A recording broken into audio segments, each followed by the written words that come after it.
We are still conducting strikes in Iran. We've killed the supreme leader. He wasn't supreme at all. Sounds like a bad pizza. We're making Iran great again, and is not the so supreme ashes now, ashes to ashes, dust to dust. This is what we do because we are the baddest military on the planet, and no one compares. Israel is maybe a close second, and we're happy to be doing these joint strikes with them. You're going to look up at the sky and see our glorious machines. We've reverse engineered them from the aliens. You don't know, but I know. We're making the galaxy great again, and there's not a goddamn thing you can do about it. Enjoy the next 2 years, because it's going to be so much winning you can't stand it. Thank you for your attention to this matter, and now you can fuck off back to your miserable lives. We are still conducting. Their army is gone. They're just about, look, their navy is gone. Their communications are gone. Their leaders are gone. 2 sets of their leaders are gone. They're down to their 3rd set. Their air force is wiped out entirely. Think of it. They have 32 ships. All 32 are at the bottom of the ocean. Other than that, they're doing very well, Coach. Their army is gone. That's some funny stuff, right? I like these videos with Trump doing that stuff. Hey, everybody, how's it going? I do have a couple more videos that I'm going to play before we get into the news, just for a little levity and stuff like that. But first, let's see who's here tonight. Say hi to everybody. Let's see. Steve Hillier was first. Chatters, hello. What's up, Steve? Great to see you. Hi, Chatters and Jim. Snarf, buddy, good to see you. Mr. Sneaky Sean, go. So nice to have you here. What the F? Great to see you. You too, Brian Ogden. Always great when Brian Ogden's here. Sunshine. Oh, you always light up our day when sunshine is out shining on us all. Hi, Jim and everyone. You're probably wondering why I called you here. That's right, to tell you all suck. No, I'm just kidding. That's what Trump wouldn't say. Never. Trump would never say that. Lynn, what's up, Lynn? Hello, Jim, chat gang. What's up, Lynn? Great to see you. What's up, Nanny Goat? What's up, Nanny Goat? What up? How you doing? Terry, so great to see Terry here, too. Always wonderful. Karen, when Karen's here, we all feel better. Hey, everybody, what's going on? All right. The big flush. That's right. You buy now. What's up, yo? What's up? Great to see you here, buddy. Woodtick Mike, awesome to have you here. Gary Goose, what's up, man? How you doing? Catherine K, awesome to see you here. Anne Marie, you too. Hello. Yes. What's up? Audio, Jim. What's audio? What? You can't hear me? Are you saying you can't hear me? What? Already? Are you serious? The fuck?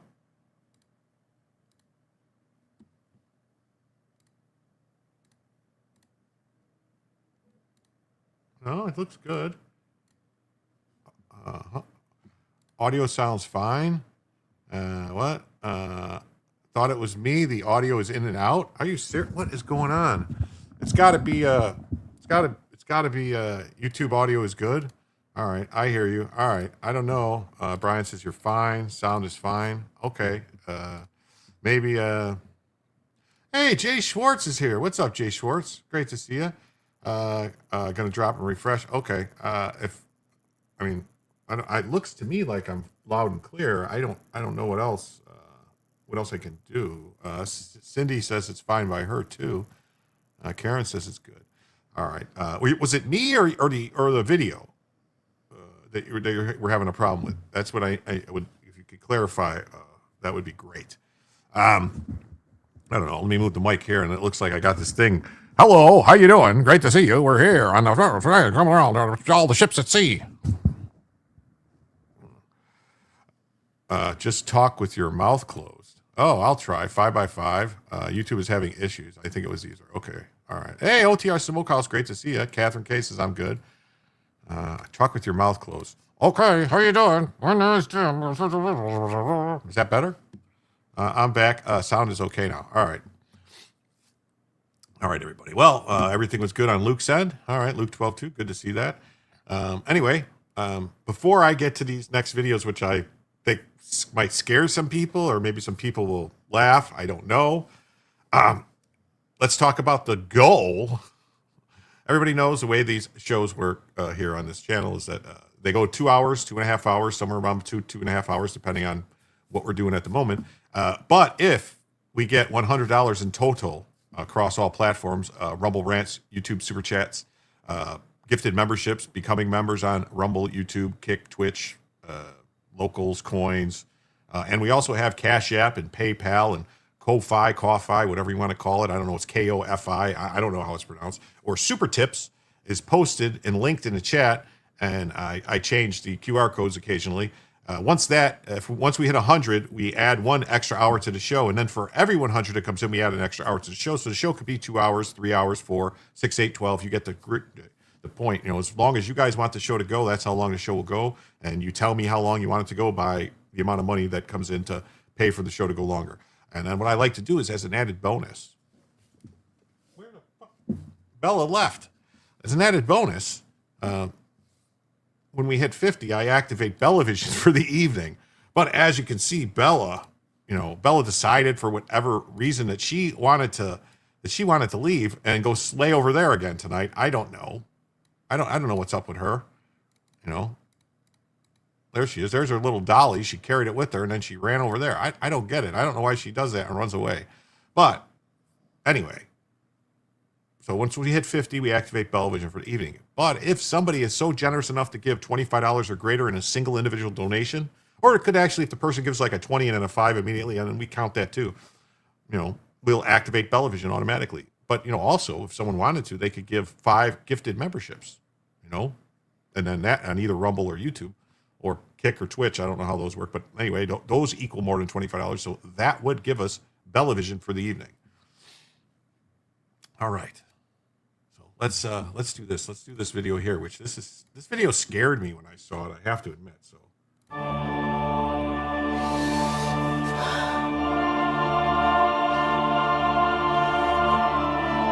it's all about cameras. Cameras. Do I look like a demon? You guys are being paid to call me a demon. Do I look like a demon to you?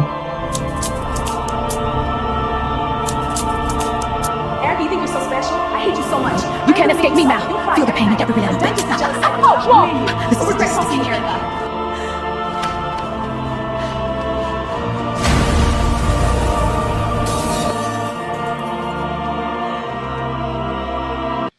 Now, you guys remember that interview where Tucker said a demon climbed on him when he was in bed? I mean, I guess this is, yeah, okay, this is scary. Yeah, this is scary. Like, this is like scary, creepy. It's weird. AI psychosis. It's getting bad. Like, I don't know. Yes. Ew. Yes, this is like, like, let's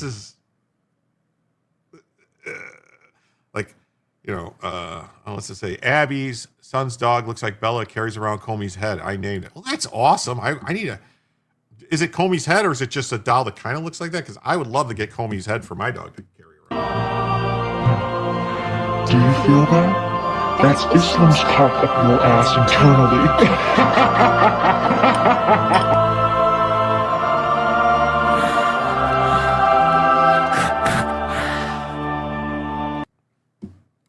That is so gross. Like that scared the crap out of me.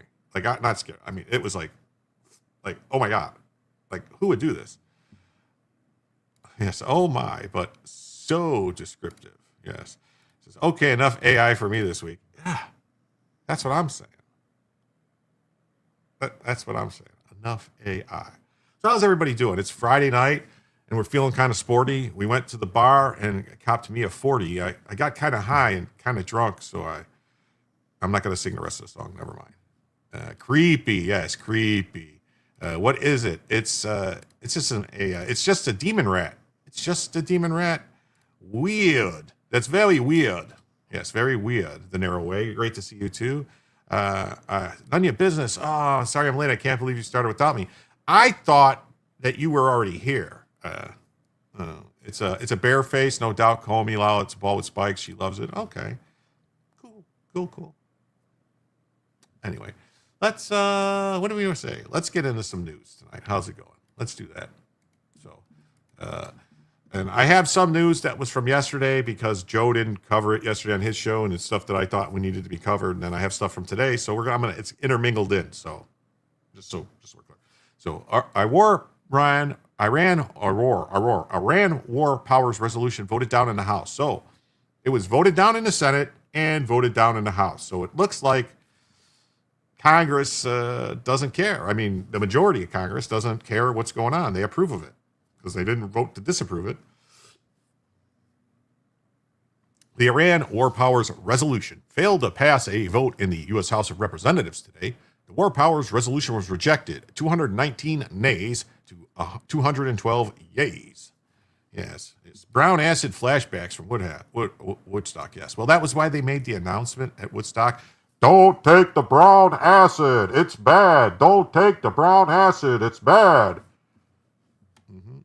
It's hard to argue with success. It really is.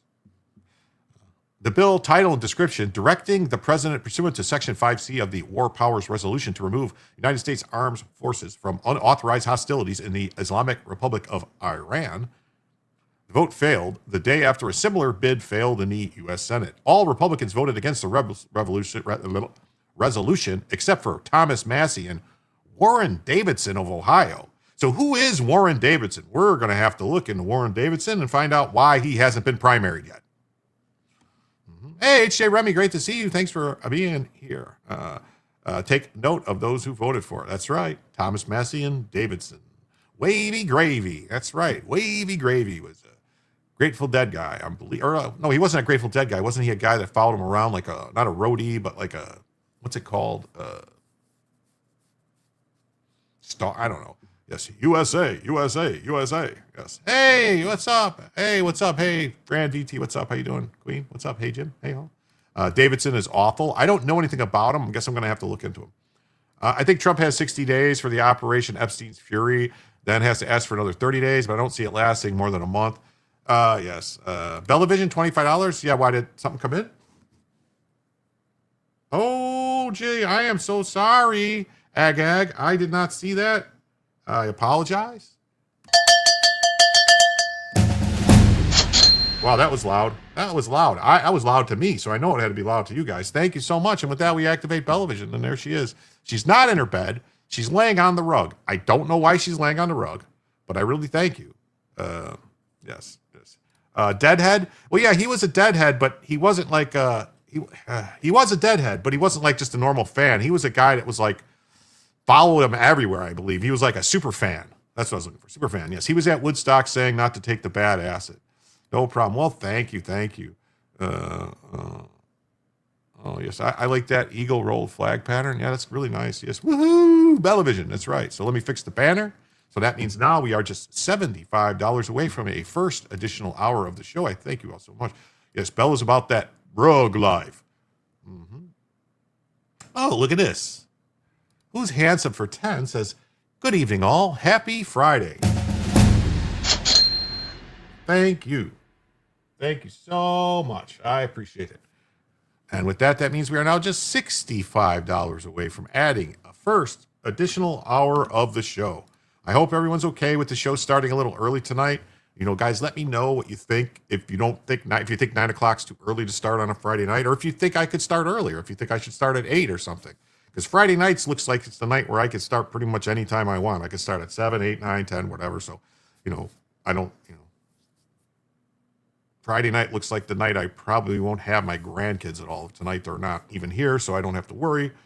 I just have my parents that I have to occasionally take care of. So, but I thank you all for being so generous with me and being very patient as I try to make this channel grow and bring you the news.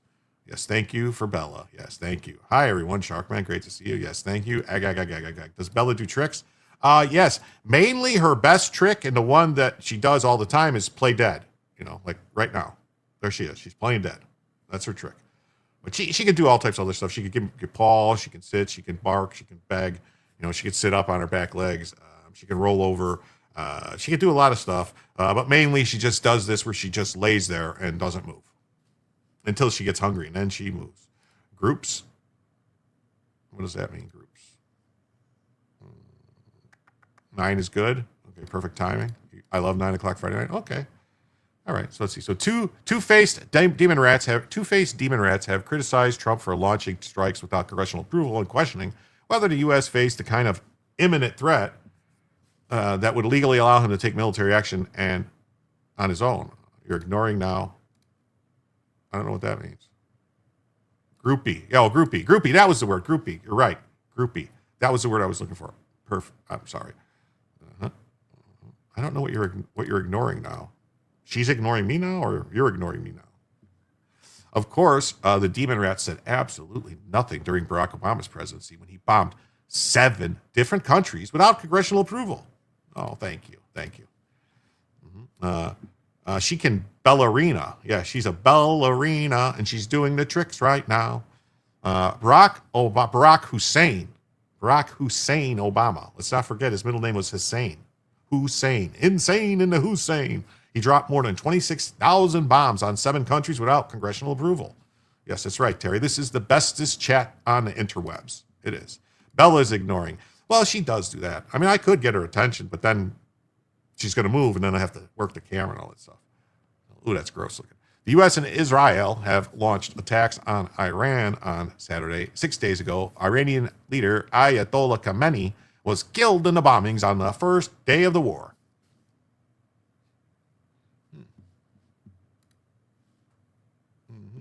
Then now I don't know. I always say it's the epoch times because of the way it's spelled, but a lot of people say epic times. But to me, epic is EPIC, and this is EPOCH. It's epoch times. Like we're in the epoch of times. I still want you to do a short video of Bella walking around outside. Can you do that, please? It would be fun. Yeah, I guess I could. You like the 9 o'clock start time? Okay. I do have some videos, but I have some videos of my old dog before Bella. The House Republicans have voted down a resolution that would place guardrails on the United States' ongoing military operations in Iran. What does Bella charge for a bark? Honestly, to get her to bark, you got to have a treat, or someone, like if she sees, like if I say, "Who's there, Bella? Who's there? Hey, Bella, who's here? Bella, who's there? Who's there? Someone here?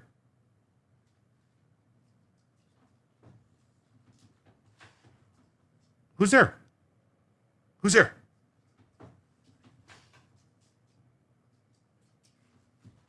See, now she thinks someone's here. All right, no one's here, girl. Oh, she just left. She just went outside. I'll get her to come back. Don't give me a second. So 4 demon rats broke with their party to vote against the bill. Representative Jared Golden of Maine. Wow. Henry Cuellar of Texas. Juan Vargas of California. And Greg Landsman of Ohio. Yeah. Get him, Bella. Get him. 2 Republicans, Thomas Massey and Warren Davidson, voted in support of it. Oh, geez, that tail. Oh, yeah, she goes crazy. Bella's on patrol. Yeah, now she's looking to see if someone's here. The resolution would have mandated congressional authorizations of the involvement in the conflict, which began when Israeli... She just barked. Did you hear her? She's barking at the door now. The chamber rejected the measure the day after the Senate voted against its own war powers resolution on the contract. All right. Bella, come here.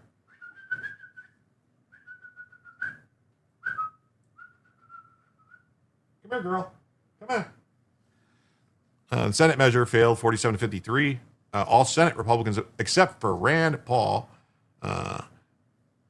a libertarian-leaning lawmaker who has stressed the war must be declared by Congress.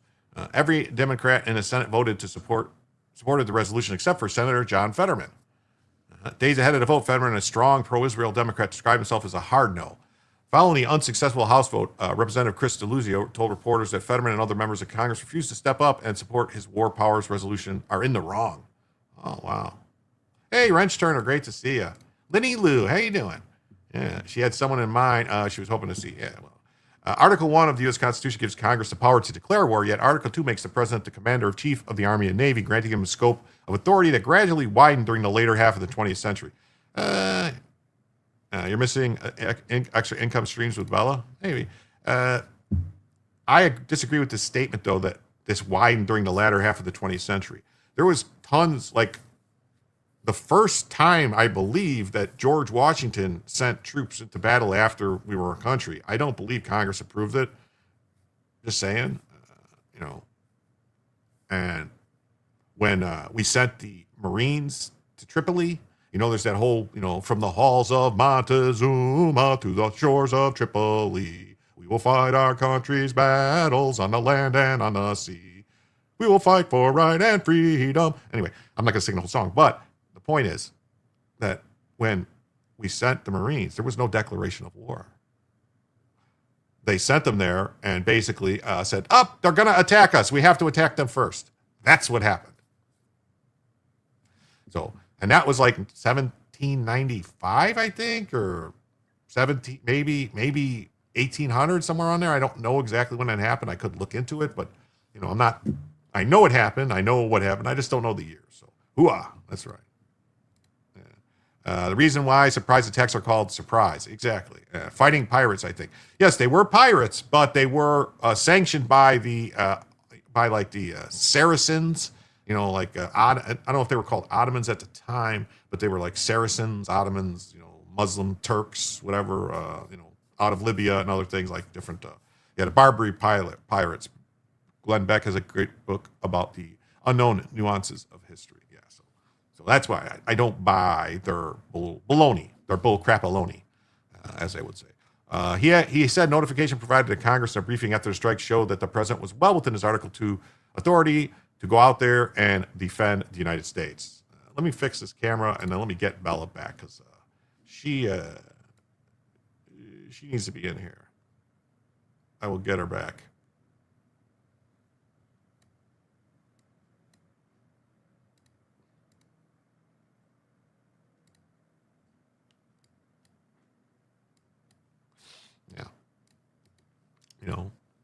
As a Navy man, I always have a fondness and a deep love for my fellow members of the Department of the Navy, the Marines, because they are a Department of the Navy.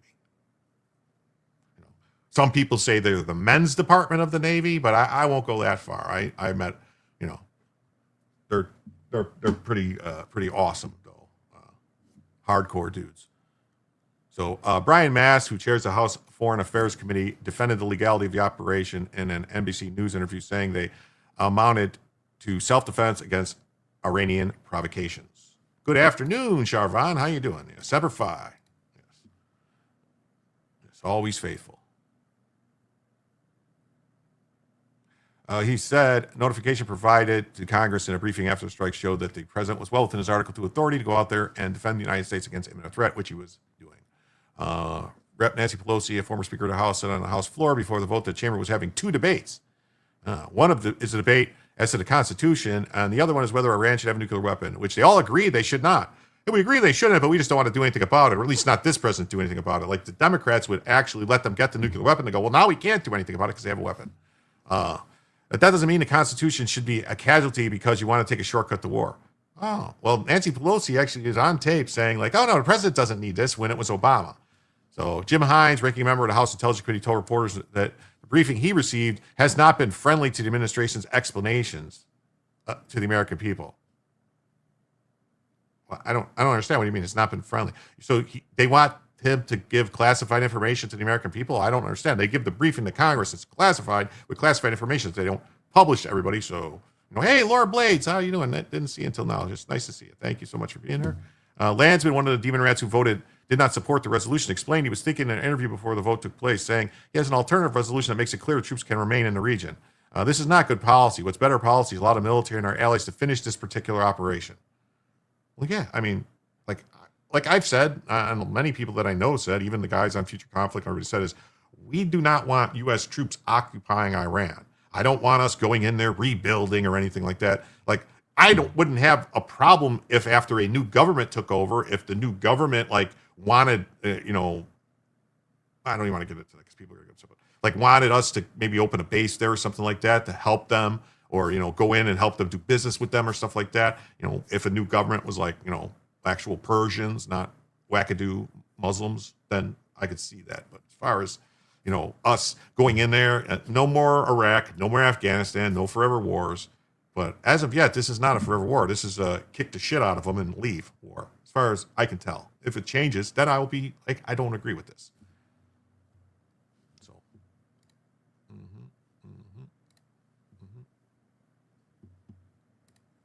Bella, come here. So this says, why is it doing? Jared Golden backs President Trump in war powers vote. After the Senate rejected a similar measure, the House also voted, and Representative Jared Golden broke with most Democrats, which is I don't know. Is he Jewish? Is that why? I don't know. I mean, I hate to say that, but I don't know. So Jared Golden Maine broke with most of the party. I mean, a last name like Golden, it's possible. Golden was one of 4 Democrats to oppose the measure. 2 Republicans also broke with the party. Golden said he was concerned about the risk of an abrupt withdrawal. Okay. In a statement, he says he does not believe President Trump exceeded his authority granted by Congress under the War Powers Act. He has been briefing Congress. He has 60 days to make his case for ongoing operations. This is not a legal war, but it could become one. Okay, which that's true. So if after 60 days, if Congress says no, then you got to get out. So the proposal would shorten. So Golden says he instead supports a separate proposal he introduced with Rep. Josh Gottheimer, another Jewish-sounding name, which would tighten limits on military action. A month is plenty of time for the president to make his case to the American people. It's actually more than this act. What's it say? This action turns off most of China's oil supply, which is why I think they did it. I think that's part of the reason.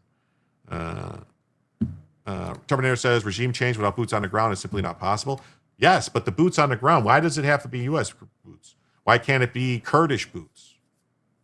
Why can't it be Persian boots? It doesn't have to be American boots. We might be able to hand off the dirty work to neighboring Arab countries. Yeah, why couldn't it be Saudi boots? The Saudis. Why couldn't it be, I don't know. That's a question for your friendly neighborhood Jew? Okay. Robotic boots? Could be. Hey, Critter Center, great to see you. Robotic boots would be good, yeah. So let me do me fair. Let me get Bella back real quick. I'll be right back.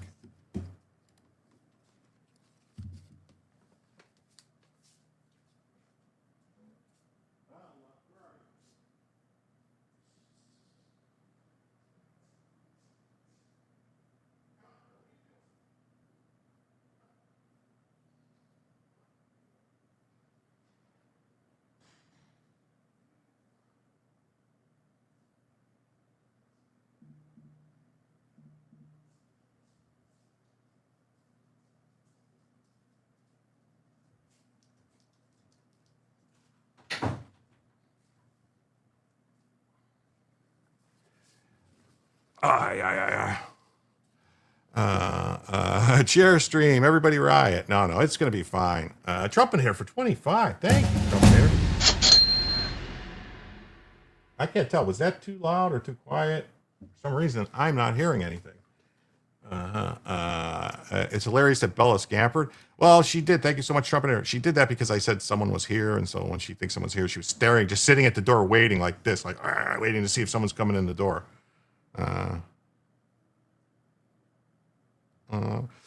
Amazing disgrace. I wouldn't go that far. They seem to fuck up more than they resolve. What was it? Maybe we get the neighbors. Oh, yeah. Well, that would be a problem. So thank you so much, Trumpinator. That is so generous of you. I really appreciate it. That means we are now $40 away. Just $40 away from adding an extra hour to the show. Thank you so much. Yes, thank you, Trumpinator. Thank you. There's plenty of Iranians willing to do the job. Well, that's what I'm thinking. There should be. It should be the neighboring countries. Americans fighting on the ground in the Middle East always makes them nervous anyway. Yeah, that's what I think. I wonder if that Iranians that have been living in the U.S. would go back to govern. Well, there's one that I think wants to go back, the Shah's son, the Crown Prince. I mean, he does have, he does have claims, but I don't think that, I don't think we should be putting a monarchy in, like that. I don't think that's a good idea to try to do like monarchy stuff. My opinion, that's my opinion. I would like to see a democratically elected country, something that they vote on. They still have Prince Pahlavi. Yes, they do. Pahlavi, I think. Pahlavi. Israel struck first. The United States had no option but to follow Israel. I know what I'm talking about, and this isn't okay. Well, from what I understand, Trump wanted to strike them, and when all the protesters stuff was going on, and that's why they moved everything into place. So, I mean, we were moving things into place for 3 weeks, getting ready to do this. From what I understand, they basically said at the negotiations, the Iranians said, we have enough material for 11 bombs, and we're going to build a bomb. So that's basically, they threatened that. We're going to build a bomb. We have enough material. So what were you supposed to do? That's when Trump said, all right, watch.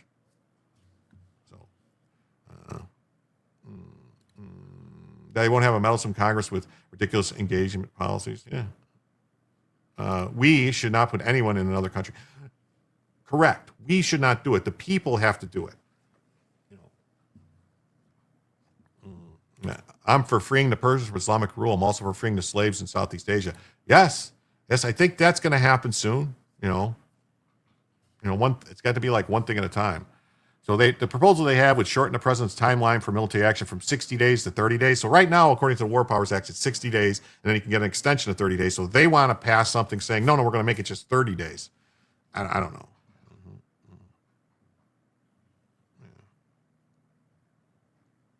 I heard they were planned sending pieces for assembly in different countries. Maybe, but any country that would help them do it, they would put them violation of the nuclear or non-proliferation nuclear thing that's part of the UN, and basically the Security Council of the UN would have to go after any country unless it's a country that's on the Security Council like Russia. So we'll get into all that. So Maine's other House member, Rep. Chili Pingree, supported the original resolution and voted in favor of it on Thursday. So Chili Pingree, that's a weird name. Pingree said Congress should act to reclaim its role in authorizing military action. Why would they just vote to authorize military action? That should have been the vote. Do we want to authorize military action? Somebody should have brought that vote forward and seen who supports it. So some are suggesting while the president should have consulted Congress before launching these attacks, now that the war has begun, no way to pull back. I firmly reject the sentiment. Oh, so he's a guy that would run away. So I hope the people in Maine realize that he's the type of guy that would surrender and run away. He's the type of guy, the type of leader like that when our Iranians board, the Iranians board our Navy ship and hold our people with guns at their heads and their hands behind their back under Obama. That's the type of people he is. I had a funny exchange with some F-35s in the air today. I promised that I wasn't Kuwaiti and wasn't going to shoot them down. Pingree pointed to the rising death toll. Oh, yeah, it's rising. 6 people. It's rising. I mean, any one is too many, but, I fear that things are only going to get worse in the days and weeks ahead, especially if this administration is allowed to continue conducting this operation without a cogent strategy or proper oversight. First of all, Congress has no role in oversight of the prosecution of the war. That's solely the president's authority. Like, what do you think? You're going to go like, oh, we want to know who you're going to hit. Tell us who you're going to hit. We want to prove it. That's nothing. Congress has nothing to do with that. It's either fight or no fight. That's the end of it. Or pay, we don't want to pay for it. That's Congress's only role. Congress has no role to start asking questions about how they prosecute the war. That me, correct, and right to defend.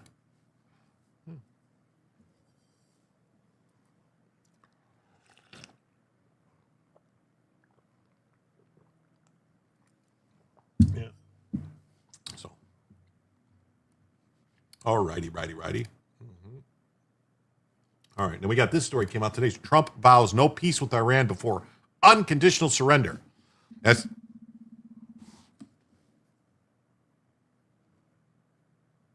hold on a second.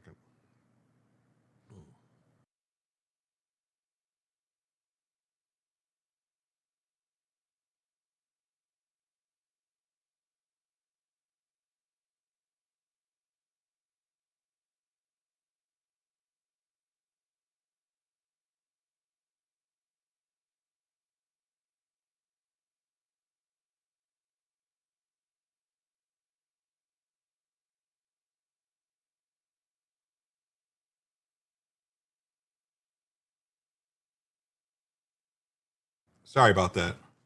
What? Sorry about that. Man, that was weird. Sorry about that. So Trump vows no peace with Iran before unconditional surrender as Tehran quietly makes contact. So what's it say? Marco Rubio said that Israel told us they were going to go to war. I know Rubio misspoke or did something that's not, I don't know. And then but like that was a clip. If you listened right after that, he said, no. We were always going to do this. And anything we just tried to coordinate with Israel, when they wanted to go, like when they were ready. And Israel was ready because Israel knew these people were meeting. Israel had the information of where Khomeini was going to be and these other people. So that's what I think drove the when was the information on where they were, getting them. So U.S. Navy accidentally shot down Iranian passenger jet in the Strait in August 88. Iran, yeah, the Vincennes, U.S. Captain Will Rogers. So that shoot down that happened. There was something else that happened, and basically the U.S. and Iran agreed to just say we're going to call them both accidents. They're accidents. There was something else. Iran did something, shot something down. They were going to call it an accident to stop, to basically stop it, because that was after. I believe that was after Praying Mantis. I haven't heard about Minnesota lately. Still active? Is Iran distracting from other activity? Yes. Yeah, the stuff's still going on in Minnesota. They're still cracking down on the fraud and everything. And, we're going to have to see, we got to pay attention, keep our eyes on everything. All right, let's see. Before we begin, I think I will say a few words about what's going on with respect to our operation in the country of Iran. The United States military, together. I didn't hear that. I heard Trump say, if anything, I forced Israel's hand. That's what Trump said. I mean, we started moving all these pieces. We were moving these pieces, and I was reporting on it. F-22s were coming in. They were moving. They sent the carrier there. Like when Trump said, if you attack the protesters, if you do something to these protests, if you don't stop, if you hurt the protesters, there's going to be repercussions. When they did that and then they attacked the protesters, Trump wanted to attack then. And if they were like, well, we're not ready. We don't have police. We don't want to do it. Was Rubio and J.D. Vance and Hegseth were like, listen, we don't want to just throw some missiles at them and be like everyone else where it's like, boop, boop, boop, a couple little strikes, they do this. If we're going to hit them, let's hit them. Let's take them out. Let's not pussyfoot around. And that's what they did. Waltz got spanked in the hearing the other day. Yeah, Tim Walz, yes, he did. I remember Netanyahu about a month ago or a few weeks ago came to the White House. We discussed this with Trump. I'm sure he probably told Trump, listen, he might have told Trump, we have intelligence. We know where these people are going to be. This is, once we were in place, Israel went full Leroy Jenkins. Yeah. How many planeloads of illegals leaving Minnesota each day or week? I don't have that information. How many carrier groups did Trump send there? Two or three. But I remember, like,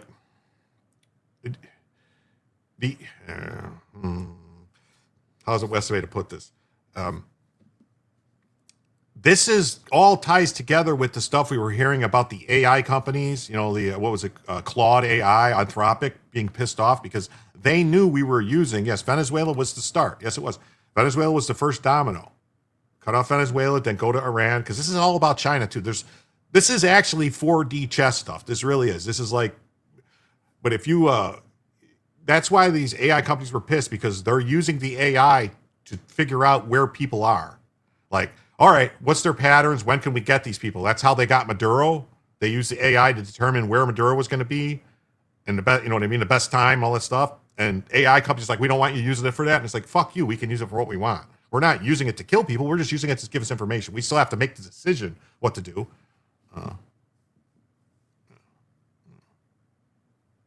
Amazing. You play WoW? World of Warcraft? I did. I haven't played it in a long time. I haven't played it in many years. The only games I play right now is I still play Fallout a little bit. I like to play this, you know, like the Morrowind, you know, like the Elder Scrolls series of games, and then I've been playing a little bit of Arc Raiders. Money, connections, pull of funds, leaves all dry because all connected. Yeah. And Russia. Yeah, and Russia.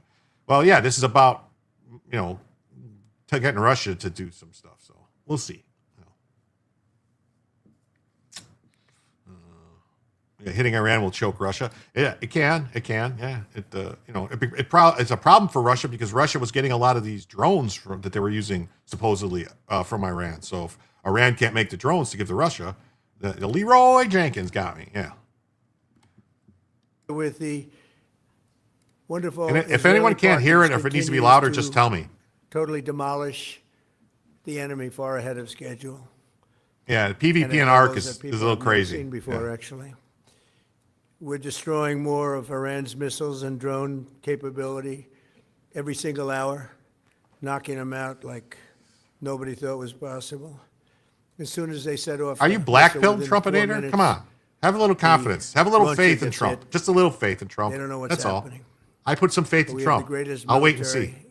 Anywhere in the world, their Navy is gone. I'll give them 30 days. 24 ships. And see where we're at. 3 days. That's a lot of ships. Their anti-aircraft weapons are gone. So they have no air force. They have no air defense. All of their airplanes are gone. Their communications are gone. Missiles are gone. Launches are gone. About 60% and 64% respectively.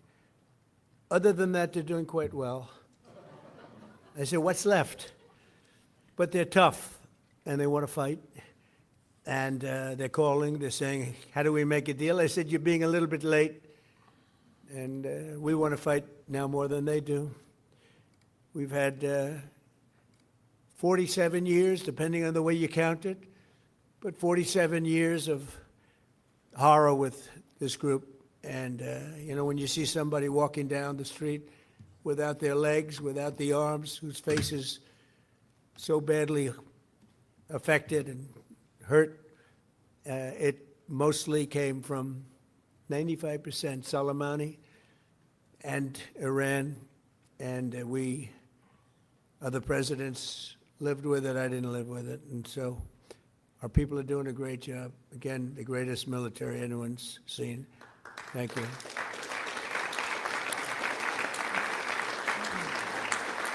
Thank you very much. And yesterday. Yeah, I mean, Venezuela can produce a lot more oil than it was producing. I mean, it's still, right now, Venezuela is only producing like a tenth or something like 10% to 15% or something like that of the oil they were producing 30 years ago. They were producing a lot of oil 30 years ago when U.S. companies were in there getting the oil. If the oil companies go back in and they're allowed to, like I was very, very heartened to see the Doug Burgum, the Secretary of the Interior in Venezuela talking to the new Venezuelan president about, oil production, getting stuff going with our companies. Is that a war for oil? Well, I mean, it wasn't really a war. We just went in and arrested a guy. That was it. I mean, we did blow a bunch of shit up to get in and out without losing anybody. But I mean, we have to see what, I just want to point out too that nobody has been killed attacking Iran. You know, none of the people attacking Iran, none of the fighter jets have been shot down, none of that stuff. Just people in bases that got hit by these drones and stuff, which means that we weren't prepared for an attack from Iran at all. At all. We should have been, and that's a problem. You know, no one is saying Trump is perfect. He is flawed like all of us. What he has done is change the dynamic of what all others were doing, better stated, not doing. Yes. I think the U.S. provides 60% of oil to Europe. Also, trafficking of all kinds being shut down. This war in Iran won't be over in a month. It may take a few years, but we are setting up to be a production nationwide again. Oh, yeah, that's talking about Venezuela. Control of oil in trust for. Okay, place. Okay. Yes. Yeah, I mean, look, I'm tell you right now, if 6 months from now, we have troops in Iran or whatever, in 2 months, whatever, if there's troops in Iran and we're fighting on the ground, U.S. troops are fighting and dying on the ground in Iran, I'm going to say this is a mistake. We should have never did this. All right. That's not what we should have done. Like, I'm hoping there was a plan that to get like the resistance forces, the whatever you want, opposition forces, to get those people in to do the fighting. Like, I don't care if we give them weapons. You know, if we give the Kurds weapons, if we provide air cover to the Kurds so they can go in, that would be fine with me. Now, there would probably have to be somebody on the ground that can talk, you know, to our, it would have to be some kind of a forward air controller or something like that, talking, or some kind of special forces in there with the Kurds. I almost said turds. I don't know. I almost crossed Turks with Kurds and was the turds, the Kurds. He will have to get it over before the election. Yes. Look at the Maduro capture. That's what I'm saying. I don't think, like, if we put enough pressure on Iran, in my opinion, this is just my opinion, if we put enough pressure on Iran and take and diminish their forces' ability to oppress their people enough, the people will rise up and take control of their country. Now, could it be some other crazy person that takes control? Sure. Could it be worse? It's possible. But it's hard to imagine how it could be worse than a death cult that wants to bring about the end of the world so that they could, they could have the glory and God can come back and all this stuff. And that's what they believe, that their prophet will come back, that Muhammad's going to come back. If they're this weird death cult, like, we have to do all this stuff and start a war and blah blah blah blah blah, and then destroy the world, and it's crazy. The IRGC is in disarray. Soldiers are deserting to return home to their families. They have no command structure left. I hope so. By now, that would mean things are going well. This isn't the same as Venezuela. I know this isn't the same as Venezuela. Venezuela took a couple hours. This has already been 6 days, 7 days. Stop end missile production, abuse of the people, scams, and money laundering, so oil profit will go back to the people. They won't accept Khomeini's sons, that's for sure. That's kind of a rich thing to do, to make it be the My son. administration announced decisive action to help keep down the oil prices, including offering political risk insurance for tankers transiting into the Gulf, as you know, pretty dangerous territory. Further action to reduce pressure on oil. The Douglas Dauntless has a good point here. He says, don't the Jews believe the same nonsense? Yes, some Jews do. Some Jews do believe the same nonsense. Also, some Christians do. There's a very large portion of Christians that believe the Jews have to build this temple so that, they could have this 7 years of the rule of the Antichrist or whatever, and then the Messiah can come back and rule for 1,000 years and blah, blah, blah. And, hey, I just want to focus on the people that are here alive and try to protect people and save as many people as possible. That's it. There are so many areas of leverage gain besides oil. We can manage trade through Hormuz. Hurts China several other benefits. Too complicated to list. I bet you didn't know, but to be Ayatollah, you have to be a direct descendant of the Prophet Muhammad. Oh, okay. I didn't know. I have no clue about them. I don't pay attention to crazy people. The House can impeach, but AIPAC holds a lot of sway with the Democrats. You think Chuck Schumer will head that committee? I don't know. I mean, they need 2/3, 2/3 of the Senate to convict. So they're not going to convict. Sure, they can get an impeachment. That's kind of what pisses me off, that why the House Republicans haven't impeached anybody. They haven't impeached Boasberg. They haven't impeached any of these lawless,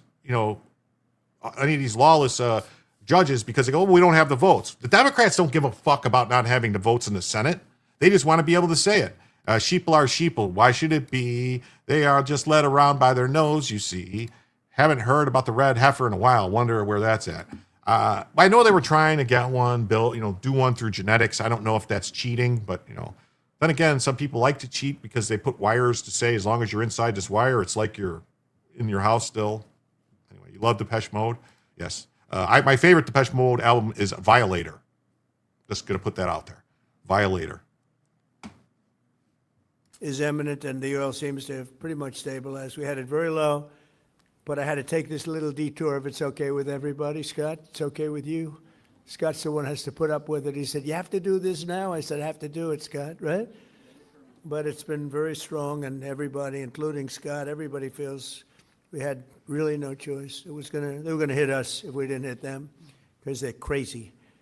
And in the long term, the actions we're taking will dramatically increase the stability of the region. And I don't know if they will surrender in 2 weeks, but what's probably going to happen is you're going to start to see some people that are more moderate in their government that aren't this crazy people that are just like, hey, yeah, we like this, but we don't like this. And they don't want to die. And they think, and there's going to be a fight. Like, I didn't know that Ahmadinejad was under house arrest for an attempted coup when all this happened. Like, what was he doing? What was going on that we didn't know about? Ahmadinejad. So, yeah, I don't know if it'll be 2 weeks, but something's going to happen. Muhammad had no direct descendants. All his male children died at a young age. Yeah. So, I don't know. But I think some people inside the government are probably going to talk, take money, get assurances to be protected, and then try to form, who knows? Who knows? We'll see. Hey, Joe's here. What's up, Joe? Thanks, you two, for letting me know. And it surprised me if you guys didn't get notifications on YouTube, I'd like to know, because I did not put out any shorts yesterday or today. I was going to have a bunch of shorts I was going to put out, but I was worried about people not getting notified, so I didn't do it, because I have shorts from Wednesday night or Thursday night, whatever it was, Wednesday or Thursday, I can't remember. From one of the nights, I have shorts still that I didn't put out, so I don't know. Like, you guys all should have got notified on YouTube if you didn't, because this show was set up 4 hours ago. So hopefully, did YouTube let you know or not? You got none? What you got it? Okay. I don't get it. I don't understand YouTube. I can't figure it out. oil prices and stock markets and everything else. We set the all-time record in history with the Dow going to 50,000. So Dow was at 50,000. It was supposed to be maybe, if we were lucky, by the end of my presidency in 4 years. And we did it in my first year. We did the S&P 500. We did that in a period of less than a year. And that was even tougher than the Dow, they said, so it wasn't going to happen. But we have a great country. We have a country that's never done this well. We've had tremendous success in so many different ways. I built the military and rebuilt it in my first term, and we're using it Stop saying more that. than I'd like to use it, to be Stop honest saying with that, you. please. But when we used it, we found out it certainly did work. When we look at, I don't like that he has to keep saying that, like patting himself on the back. I don't, like I rebuilt the military. I did this. Just you're kind of sounding petty a little bit, dude. All right, things like that are. I love him. Like, I think he's great, the best president I've ever known that I've been alive to see. But just tone that down just a little bit. Come on. All right. None of your business said he didn't get one either. Look at this. God's Love 737 says, "Hi, Jesus loves you. I hope to be a Christian content creator someday. Please consider following this account. Everyone is followed back permanently." Well, permanently? Like permanently? Okay, I'll follow you back in a second there, dude. Is Ahmadinejad ripped? Conflicting reports. Well, they got his house, so I don't know if they got him. We greeted each other on the Bronca show. Good for all day as far as I'm concerned. Oh. Greg didn't get one. Just looked, zero notice. That's terrible. You got yours, Maureen Hooper? Okay, that's good. I got a notice and was so surprised. Gas went up by 70 cents in my neighborhood. Gas prices are going to go up a little bit. It shouldn't stay up, though. This should be able to get corrected. They need to be able to secure, like, I saw it went up, and then when Trump announced that they were going to protect the boats coming out of the Strait of Hormuz and provide the insurance, then it went down. It was up over about 80, then it dropped to about 72, and then Iran announced that it struck a tanker, which I don't even know. I haven't seen reports if that actually happened. It just said they did, and then it shot back up again. So, yes, for eternity. It's his personality. Yeah, I know, but gas always goes up in the summer, so expect that, yeah. I mean, gas prices before any of this, gas prices were almost $8 a gallon in California. Just think of that. Trump gets trashed so often, I think he feels obligated to counter himself. Yes, they lie. Yes, they lie. There are moments I want him to stop saying shit and boasting about himself. Correction will happen everywhere except California. Yeah.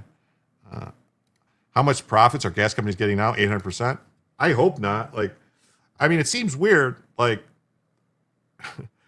doesn't matter. It seems like no matter what, when gas prices are $60 a barrel, they're making this much profit. And then when it's $100 a barrel, they claim they're only making this much profit. Something doesn't line up to me.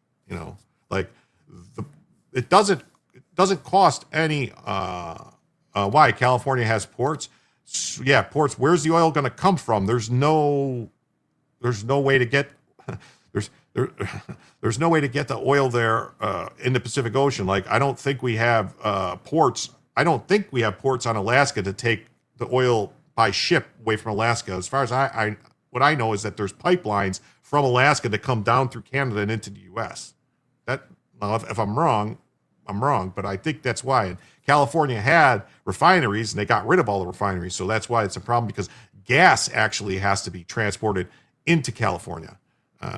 California oil refineries are shutting down per Chevron. Yeah, KBT, you're late again. That's great to see you. Newscomb ran Valero, Chevron, and Union 76 out of our state. Yes, he did. Price shoots right up and then creeps back down. Go figure. Yeah, it's crazy how it does it. Hey, what's up? How you doing? Arizona Merce, great to see you too. Yes. Sorry if I didn't say hello. Hello, all. California has the highest fuel taxes in the nation. California did away with the pipeline. Ha ha ha. Yeah. What are you going to do? Venezuela, when we look at the first attack, Midnight Hammer in Iran, which really set the stage for what we're doing right now. It's been pretty amazing. And I'm once again calling on all members of the Iranian Revolutionary Guard, the military and the police, to lay down their arms. They're only going to be killed. And now is the time to stand up for the Iranian people and help take back your country. You're going to have a chance after all these years to take back your country. Accept immunity. We'll give you immunity. And we'll be giving you really the right side of history, because that's what it is. So you'll be perfectly safe with total immunity, or you'll face absolutely guaranteed death. And I don't want to see that. They don't want to see it either. We also urge Iranian diplomats around the world to request asylum and to help us shape a new and better Iran.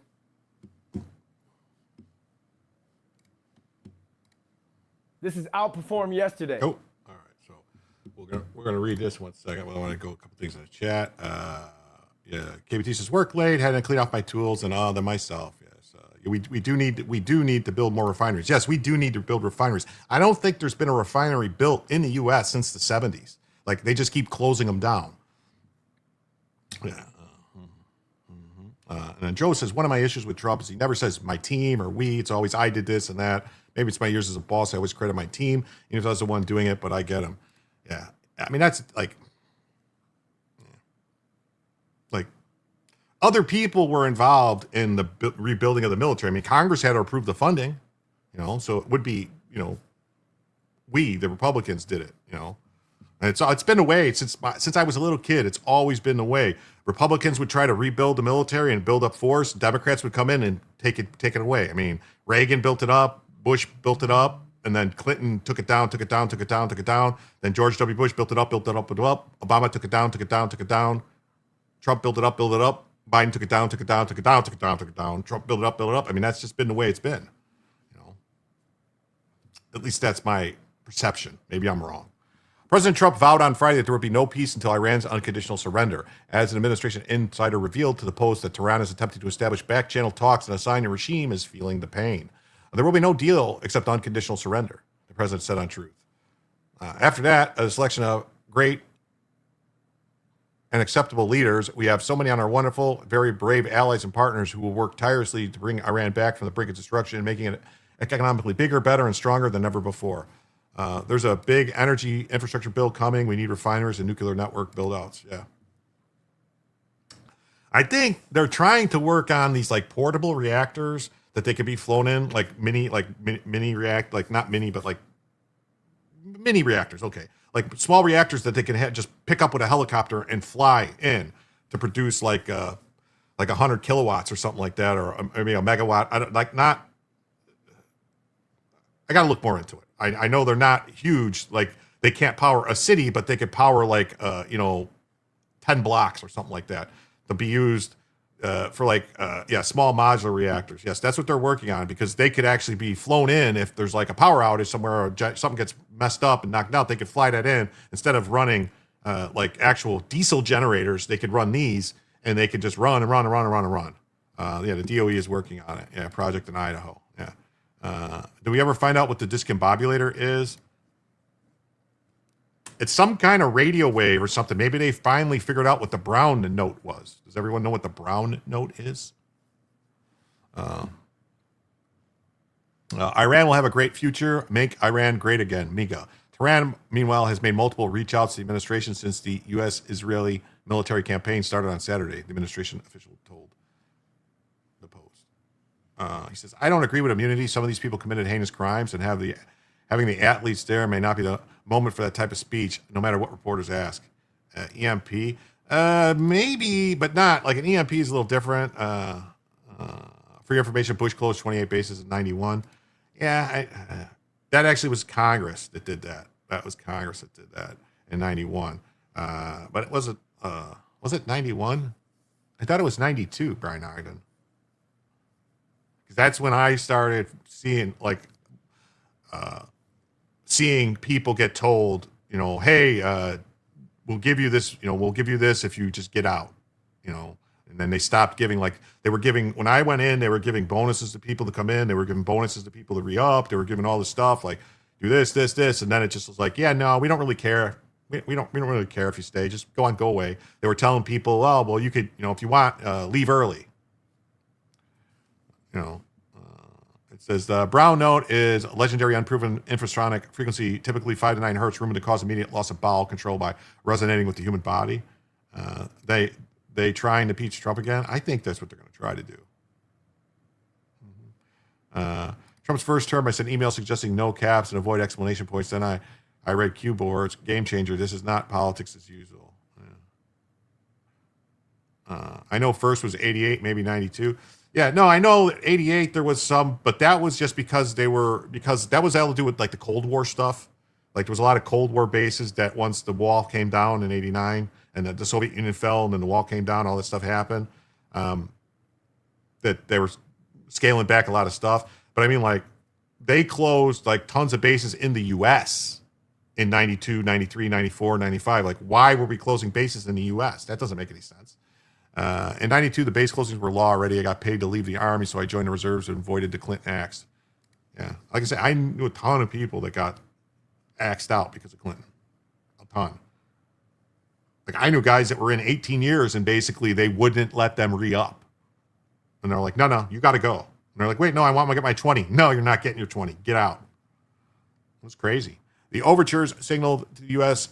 that Iran wants to start talking again after blustering through pre-war negotiations. The context isn't well known, even within the administration, and substantive negotiations have not occurred.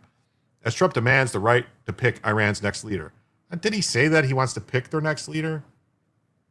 I don't know. Did he? Because that's not really something you should say out loud. It's unknown which Iranian officials made contact or what the response was. Trump said Thursday Iran was pleading for peace. They're calling, they're saying, how do we make a deal? I said, you're a little bit late. You're a little bit late. We're a little bit late. And we want to fight more than they do. It says U.S. combat power is building as Iran's combat power declines.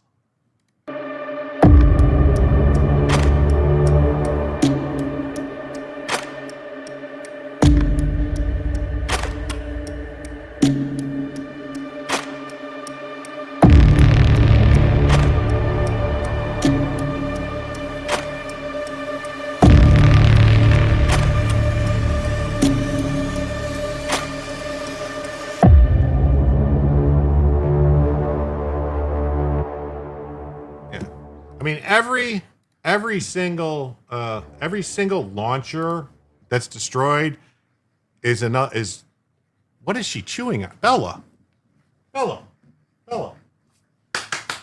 Bella. Bella. You're going to chew your paw off. What are you doing? Stop it. They look like confetti. Yeah. Every launcher that they lose is one launcher they don't have. I mean, they're down. They got to be down to like less than 100 launchers, I would think, by now. And then once they don't have any more launchers, they can't launch any more missiles. Why wouldn't those idiots camel that equipment? Hey, Spuds, what's up? So glad to have you here, Spuds. I don't know why they wouldn't camel them. It doesn't make a lot of sense to me. Really doesn't. Why they wouldn't camel them or why they wouldn't do a lot of things. But, don't give them any ideas. I mean, why would we want them to have ideas? We should just let them, if they want to keep being dumb, and I'm hoping beyond hope that whenever there's a launch, like anytime they launch anything, that we're targeting that immediately. No problem, Lenny Lou. That's the way I am. I'm here and I learn from the chat and I value everybody's opinion. Everybody has a right to their opinion. I don't call anybody stupid or anything like that. I just, if I disagree, I'll disagree. And I try to remain peaceful and friendly and do this in a way that we can all get along and hopefully come to better understanding of everything and, live happy, long lives. Greg says, definitely 88. I was there. Russia's not our enemy. It's the caliphate from the Middle East. Infiltration in Europe and USA. Yeah. Yes, Lenny, definitely. So the president met Friday afternoon with major arms manufacturers, including Raytheon, Lockheed Martin, and Northrop Grumman. I think Raytheon and Lockheed Martin are both owned by the same company now, like RTX or something like that, or RTI or something like that. Leaving their commitment to quadruple production to boost the war effort, he said. Oh, so they're going to quadruple production. So that means they'll do 4 a day instead of 1. Trump rated the progress of the war to 12 to 15 out of 10 during an unrelated. We're doing like 12 to 15 out of 10. Their army's gone. Their navy's gone. Their communications are gone. Their leaders are gone. 2 sets of their leaders are gone. They're down to their 3rd set. The Air Force is wiped out entirely. Think of it. They had 32 ships. All 32 are at the bottom of the sea. Other than that, they're doing very well. Yeah, RTX. That's what I thought. RTX owns them both now. Friendly people doing friendly things, which Douglas, I think that's a problem also. Like, we've gone from where we had hundreds of companies building stuff, and competing with each other, building different things, and they got to choose the best. And now we just have like 3 or 4 main companies that build everything. And so if there's a problem, we don't have anywhere else to go. There's no one else doing it.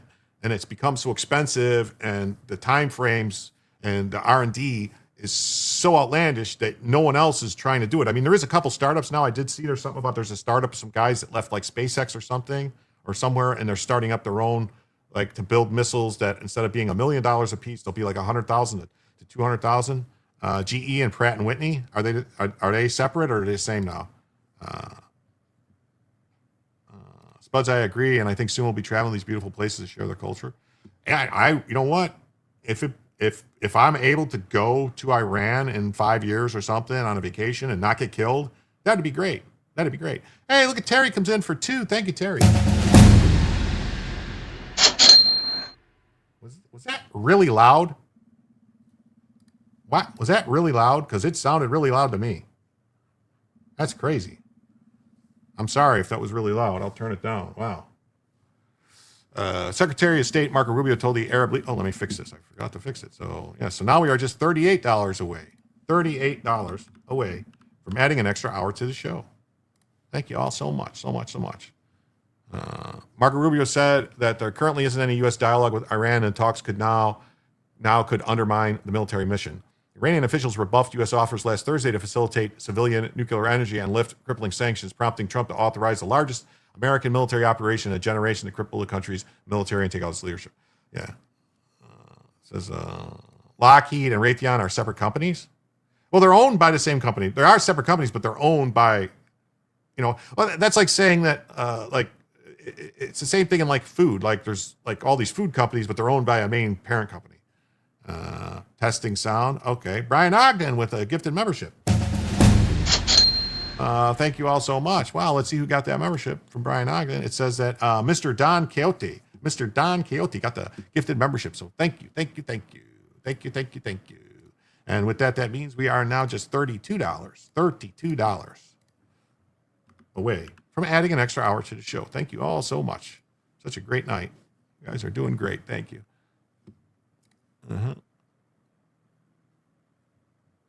Wow. In a final round of talks, Iran's foreign minister, why does it do that? Abbas Arkanarji told U.S. Special Envoy Steve Witkoff and Trump's son-in-law Jared Kushner that his country had an inalienable right to enrich its own uranium, setting the war in motion. Yeah. You don't have an inalienable right to build enriched uranium. No, you don't. Sorry. White House Press Secretary Karen Leavitt on Friday defined unconditional surrender as the accomplishment of Trump's four-core war aims. Four-core war, and 7 years ago. Four-core war. What the president means when he says unconditional surrender is when he, as commander-in-chief of the United States military and leader of the free world, determines Iran can no longer pose a threat to the United States of America and to our troops and our personnel in the Middle East. Okay. Trump has identified his goals as destroying Iran's nuclear program, their navy, their ballistic missile production, and ending its support for proxies such as Hezbollah in Lebanon and the Houthis in Yemen. The president has said the mission could take 4 weeks. I don't know, 4 weeks? I don't mind religious leaders. Trump demanded Tehran's capitulation. See, like, I mind religious leaders. I don't want religious leaders anywhere. I don't. I like to separate it. Keep it separated. Well, Weezy Bob, what's up? Great to see you. Thanks for being here. Off topic, but watching the Vegas Golden Knights game and the entire T-Mobile Arena just sang our national anthem, just like the old days. That tells you something. Maybe if it's true, if that's the truth and that happened, that tells you the people are behind the country. Trump told CNN that he was open to another cleric replacing the late Ayatollah. It depends on who the person is. So that's not saying he's like, yeah, well, it depends. I don't mind religious leaders. I deal with a lot of religious leaders, and they are fantastic. Yeah, for the Yum Core, Ohms, Taco Bell, KFC, and Pizza Hut, they purchased those brands from PepsiCo.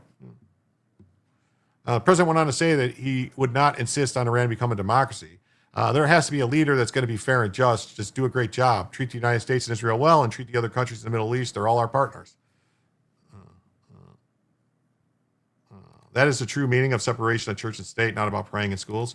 Yeah. I mean, the whole thing of separation of church and state is that you're not supposed to have a religion that is backed by the state, backed by the government. Like a government, like this is the state, like if the government all of a sudden said, no, the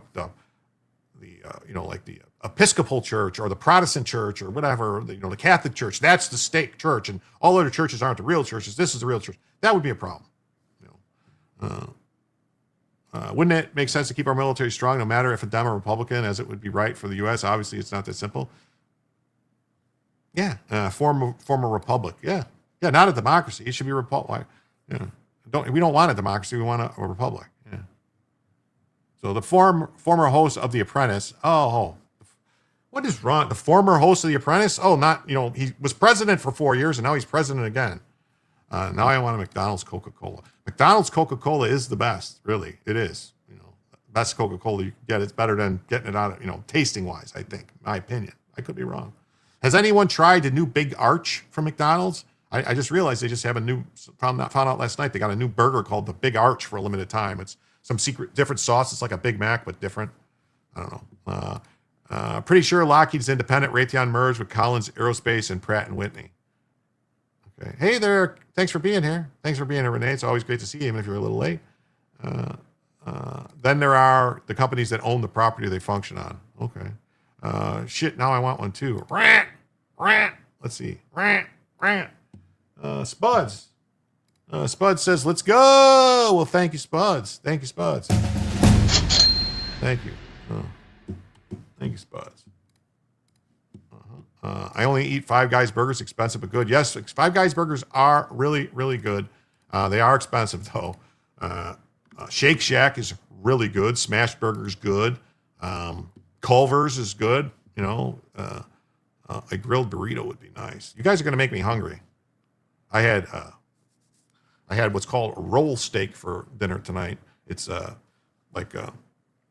it's supposed to be like a cheap cut of meat that you get. Like we used to get it when I was a kid it was like a utility grade steak or whatever, sliced super thin. But now you can't really get that anymore. No one knows what you're talking about. So we get like a ribeye roast, like a standing rib roast, or I guess prime, not really prime rib, but a standing rib roast. Take the bones off, and then you slice it super thin. You freeze it a little bit, slice it super thin, and fry it with onions. And oh, it's so good. It's so good. I need to talk about food and drink. Thank you. Yeah, me too. I'm starting to get hungry. So yeah, the president said, however, as he brushed off reports that Khamenei's 56-year-old son, Mojaba, could take over, calling him a lightweight and an unacceptable option. What is Bella doing now? Bella's acting very, very, very odd. Scratching and itching. Bella, lay down. You're eating dinner right now. Oh, well, good for you. Trump hasn't identified toppling the Islamic Republic as a war game, but urged Iranians to take advantage of the opportunity. Sari says, I stopped and got McDonald's tonight. Nothing tasted good except the Coke. Smash burger fries are awesome. Freddy's burgers, yeah. Steak and Shake fries are actually really good now. They started using the tallow. So they're pretty good. Steak and Shake burgers, sometimes they're good, sometimes they're not. It all depends on how they do it. Yeah, or poor Belly. I don't know what's going on with her. She seems to have having an itching attack. I did give her pill, but I don't know if it's working. She takes what's it called? Apoquil every day, but it's supposed to help. I don't know. It doesn't seem like it's working. He has repeatedly noted as a favorable scenario is the succession in Venezuela following the January 3rd raid to capture Maduro, who was replaced by his more amenable Vice President, Delcy Rodriguez. Smash burgers, fries are cooked in tallow too. Worms? That's not worms. I hope not. Now you got me thinking of eating. Jim, you ever try shakes at Wawa? Yes, I love shakes at Wawa. You get I like their chocolate coconut one is really good. They got like a coconut chocolate shake. It's really good. I think so. There's a Girl Scout troop in the news for selling cookies outside a dispensary. Well, that's just good business sense. Did I mention I love McDonald's Coca-Cola? Oh, no, I never heard that. I didn't hear. Is it any good? Rodriguez has agreed to Trump's demands to free political prisoners and work with U.S. oil companies. Medicated powder has menthol. Okay. Rodriguez has agreed to Trump's demands to free prisoners and work with U.S. oil companies. The Iranian government currently is led by a three-man council, including two regime hardliners, Ayatollah Alazar Arifa, which I heard he got killed. I don't know. I heard he was dead. Chief Justice Gholam Hossein Moshe Ajali, and President Masoud Pezeshkian, who took office in 2024 as a relative reformer. A smart cookie, definitely. Girls getting after it. High traffic. Yes, that's definitely some high traffic. The president has acknowledged that the Venezuelan scenario is more difficult to execute in Iran because more than 4 dozen top officials have been killed so far in the war. Girl Scout cookies now $600? What? Trump also appeared to be keeping his options open. On Thursday, endorsed reported plans by Iranian Kurds to invade from Iraq in hopes of inspiring a popular uprising. $6. Yeah, they were always pricey. I mean, Girl Scouts cookies were always pricey, and really $6 for a box of Girl Scout cookies. I mean, what is a bag of Oreos now, or Chips Ahoy? Aren't they $5? $6?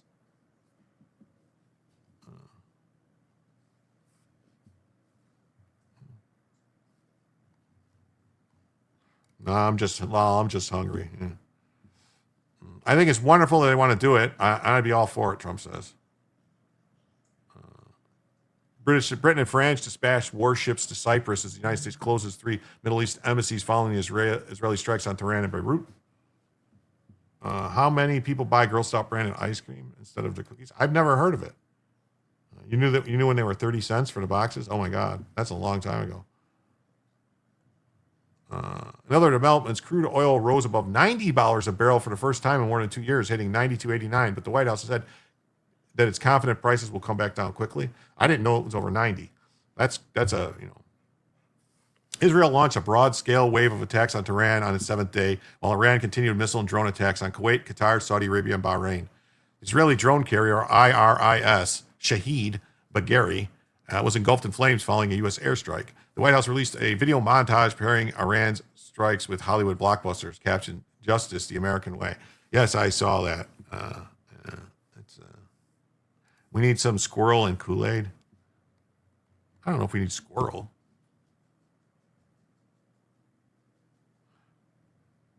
Details are spilling out about Chrissy Nolan's husband. I don't really care to talk about Chrissy Nolan's husband. I mean, it's kind We got Epoch Times just says he wants unconditional surrender. We saw that. Ooh, Downtown DCat, what's up? Hi, Jim. Just had Chick-fil-A, a chicken sandwich, extra pickles. Well, that's awesome. You know, I like Chick-fil-A. I like Popeye's chicken sandwich also. Also, just McDonald's new crispy chicken deluxe or whatever it is. It's not a McChicken. It's a little bit more expensive, and it's kind of like a Chick-fil-A type filet. It's actually pretty good. Hey, what's up, Scott? Thanks for being there. Anything going on in the world?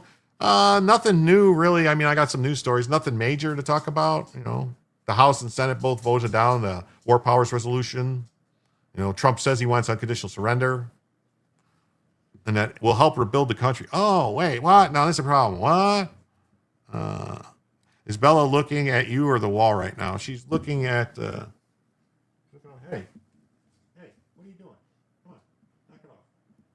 I think she might have an ear infection or something. She's got I'm gonna have to clean her ears again, which is hysterical. I have to chase her around the house to clean them. So nothing really. Yeah, not a lot. Yeah, what's up, Scott? Great to see you. Not nothing major. Just the stuff I sent you earlier. You saw it. That's pretty much it. I haven't seen a lot of other stuff. You know, some court rulings that we're going to talk about. So Trump just says he wants unconditional surrender. There'll be no deal except that. So make Iran great again. Those remarks. Now, where is this? Where does it say that he said we're going to rebuild their country? Because I have a problem. I don't want to rebuild shit.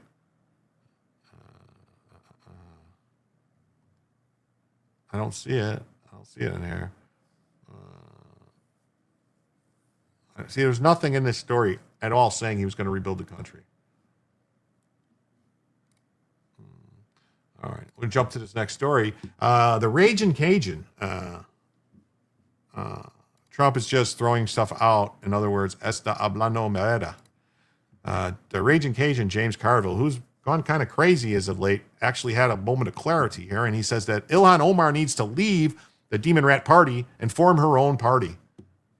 He said our allies all over the region are going to help make them better than before. Okay. Let's see here. We'll see. Let me transition, and we're talking to James Carville. I mean, the man himself, right here on Straight Shooter with yours truly. James, I want to talk to you about the other day. I saw you going off a little bit about Representative Omar, where you just told, I believe it was her, you just told her, leave the party. I mean, you know, I want to know where that came from, and when you speak with this level of frustration, can you enlighten us about what exactly it is that you're talking about and what got you so ticked off when it came to something like that? Thank you. And by the way, I met her one time. And first of all, she's a very attractive, soft-spoken lady. Attractive, soft-spoken? Who the fuck is he talking about, attractive, soft-spoken? She yells about all this stuff. Oh, my God. This guy really is demented. Really is demented. Attractive, soft-spoken. Ilhan Omar. You didn't hear her hissing and spitting? Yeah, James is very smart. Well, there will be reconstruction, and it's obvious Trump is tapping Germany to head up the mission. What does it say? Ilhan Omar doesn't need to lead a party. The country is what I'm thinking. By the way, Carville's an idiot and a shit talker. Yeah. Crypt Keeper Carville said screeching awfuls are ruining the Demon Rat Party well before Vance's crazy cat ladies. Yeah, people forget that. Yeah.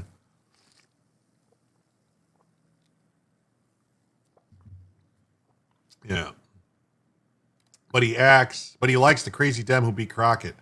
Yeah, that guy's nuts. That guy, a lot of shit about his past is coming out. The stuff he said about trans and kids, about banning all guns. Germany is friendly with the Turks and the Persians. Yeah. I have a lot of friends in Minneapolis, and a lot of people think well of her, but she saw it attacking white males. And I'm saying, wait a minute, let's stop. All right. In 2024, 72% of the people that voted were white. All right. That's just a fact.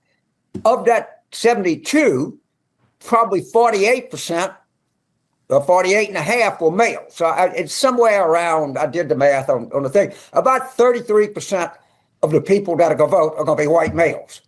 Well, it's stupid to attack 33% of the voters. Right.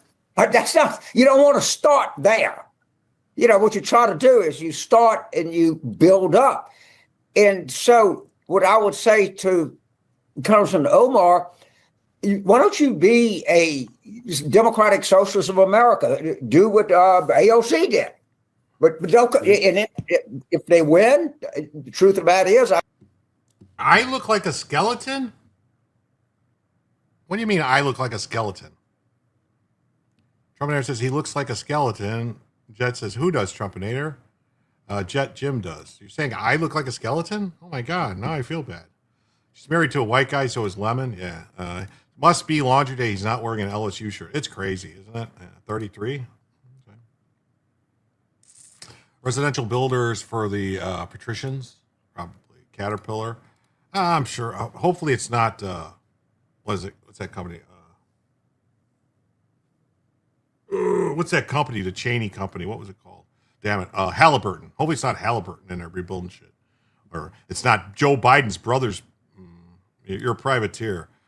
James does, Jim. Oh, okay. Okay, James Carville. Yeah, I thought you were talking about me. You said Jim does. Okay. Yeah. I'm a privateer. All right. I share a lot of ideological issues in common with Congressman Omar, but maybe you should do like a parliamentary government. We'll let you in the governing coalition, but not the electoral coalition. I'm not being facetious. I don't think she'd do that. But we have to get this mentality out that we can win national elections with white people, because you can't. Right? You know, if I was without white people, because you can't. Without white, yes. You're right. Yeah, we can somehow or another win an election without white males. It's just insanity. It's literally mathematical. Wait, so are they talking? They're talking about getting rid of white men? Really? It says Halliburton runs most of the platforms in Gulf of America. What are they, crazy? Especially because, I mean, they're classifying all the brown people as white. So what are they going to do now? That's crazy. Halliburton builds oil platforms. Yes. Okay. Brow and Root. Oprah looks like a skeleton. Telecom companies. Hey, what's up? Nami Sun Rider. Insanity, cultural insanity, it's anything else. But James Carville, what about those who will push back on you and say, okay, he's a Republican. He happens to be the president of the United States. And you certainly were recently going off on him. You went the hell off on him a hell of a lot harder than you went off on Representative. Yeah. Come on now. Now I'm saying he has white people, he has white males that love him. All right. What about that? What about people that will look at you and say, come on, James? Because I'm a white male, I'm different than other people. This is his greatest thing is one of the great phrases that people have that I find distasteful is a person of color. Well, that means that all non-white people are the same? No, all white people are not the same. All black people are not the same. All Hispanic people are not the same. All right? Correct. And I don't like generalizing about someone's gender. Oh my God, that's the entire fucking Demon Rat platform is generalizing all the gay people, all the black people, people of color. They're trying to get them all, oppressed people. They're trying to get them all together. Like, they're fucking communists. That's what they are. They want everybody. You're all the same. You're all the same. Dress the same. Do the same. Work for nothing. Get the thing. Do the stuff. The government will provide you everything. That's their whole fucking thing, man. And I think Stephen A. Smith is smart enough to see through this. Yes, I'm definitely different than Carville. Yeah. Or their race or their sexual preference or anything else. All gay people are not the same. They're very different personalities, very different values, very different everything. And I just don't like, and I know when people say it, that they're trying to be inclusive in their language, but I don't think they stop and think of what they're telling somebody. Okay.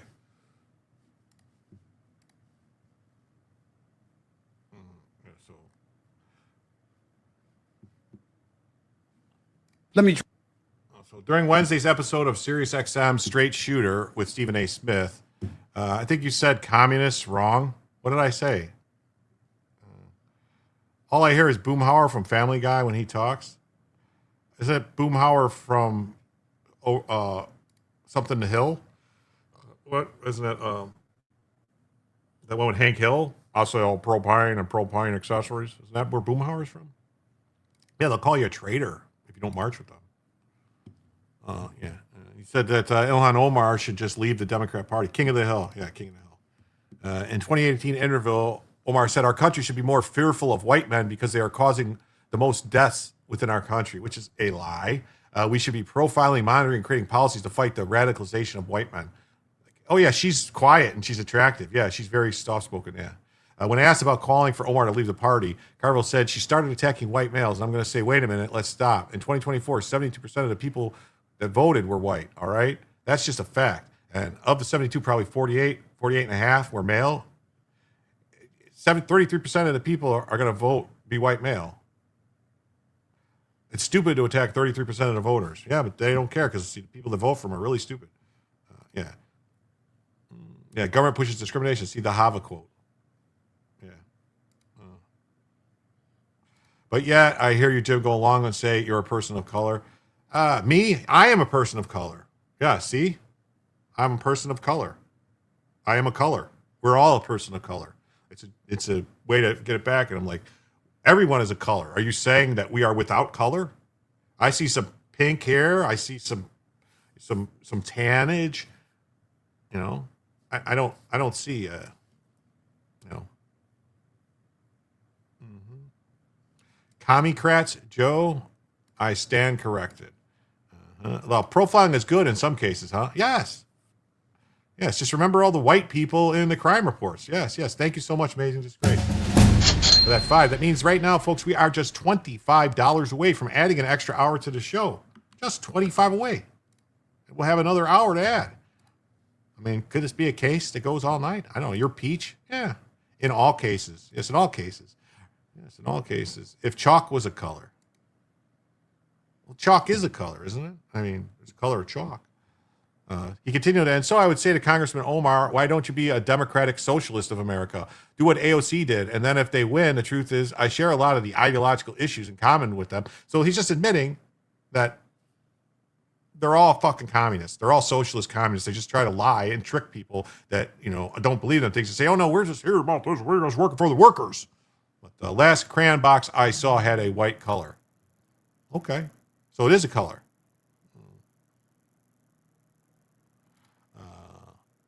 All the white I talk about is robes. Like white robes? Like with hoods?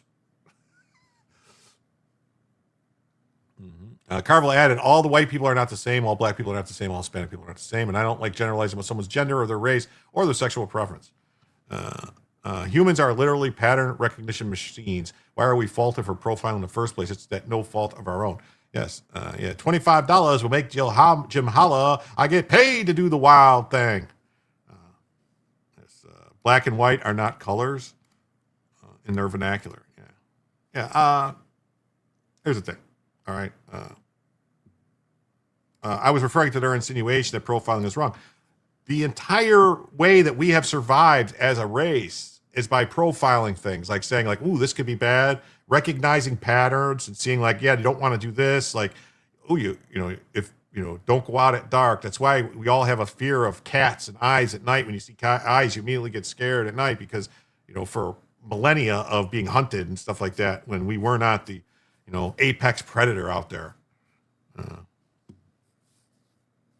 When you go to a certain place, Joe has a point here. It's a very good point. When you go to a certain place, but not another, that is profiling. There's a reason I don't drive to certain places besides being smart about it. Yes. Tone loc. That's right. Tone loc. Yep. All light has a wavelength. That is their color. Pattern recognition is the foundation of IQ. Yes.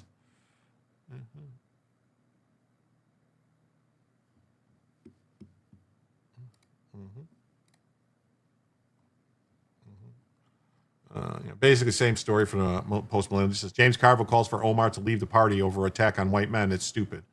I agree. And then from Dallas News, just says the same thing. Democrat strategist Omar should quit the party and start her own. Colors. I am a nightmare walking, a psychopath stalking, king of my jungle. I'm a gangster. Talking life like a firecracker, quick as my fuse. Vendettas a death back, the colors I choose. Red or blue, colors of blood. I just don't matter. Suckers die for the life because a shotgun scattered colors. I live in LA, you better die. We just multiply colors. And I probably missed a few words there, but you know. Start her own back in Somalia. Yes, definitely. They got this story. Yes, nice. Russia giving Iran intelligence info and comprehensive effort to attack U.S. and Middle East. Carville once praised Robert Byrd. Yeah, they all loved Robert Byrd. Jim can rap. Holy shit. Shit. Rapper Jim. Yes. What up, hamburger helper? Great to see you. Hamburger. Hamburglar helper. That was excellent.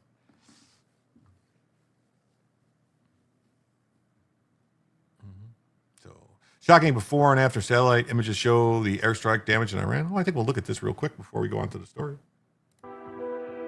Maybe not with sound, because I don't know. Shocking before and after. I can't tell what's before, what's after. It looks the same to me.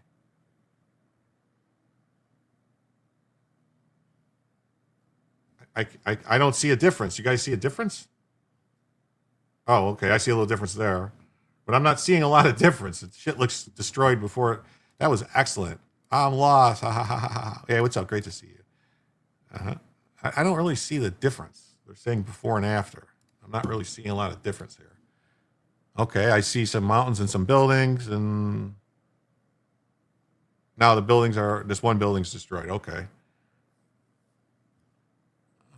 Okay, I see some buildings there, and now the buildings are destroyed. Okay.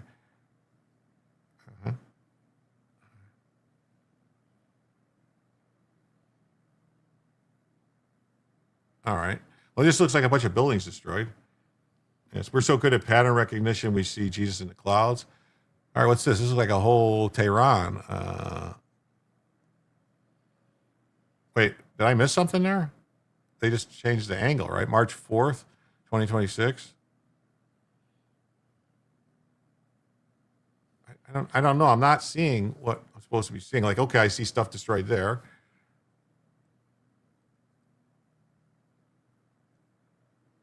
I can't really see. There's some stuff there, I guess. And okay. This is like that bar game. Yeah. I don't know. Isfahan province, Iran. Okay, I see a big building there. Is that going to be? Wait, what the? I don't know. This was a bad idea. I don't really see any. I don't see it. Russia has been sharing intelligence with Iran about the location of U.S. forces in the Middle East. How would Russia know? How would Russia know? Precision strikes? Well, yeah, I guess you could say it's precision strikes because they're only hitting the exact things I guess they were looking for. Yo, that ridge was definitely Noah's Ark. Yeah, it could be. Definitely. Precision strikes, yeah, I agree. I mean, we're not seeing everything. We're not seeing like entire things wasted. Not a grain of sand in the desert disturbed. Okay. All righty. Sounds good to me.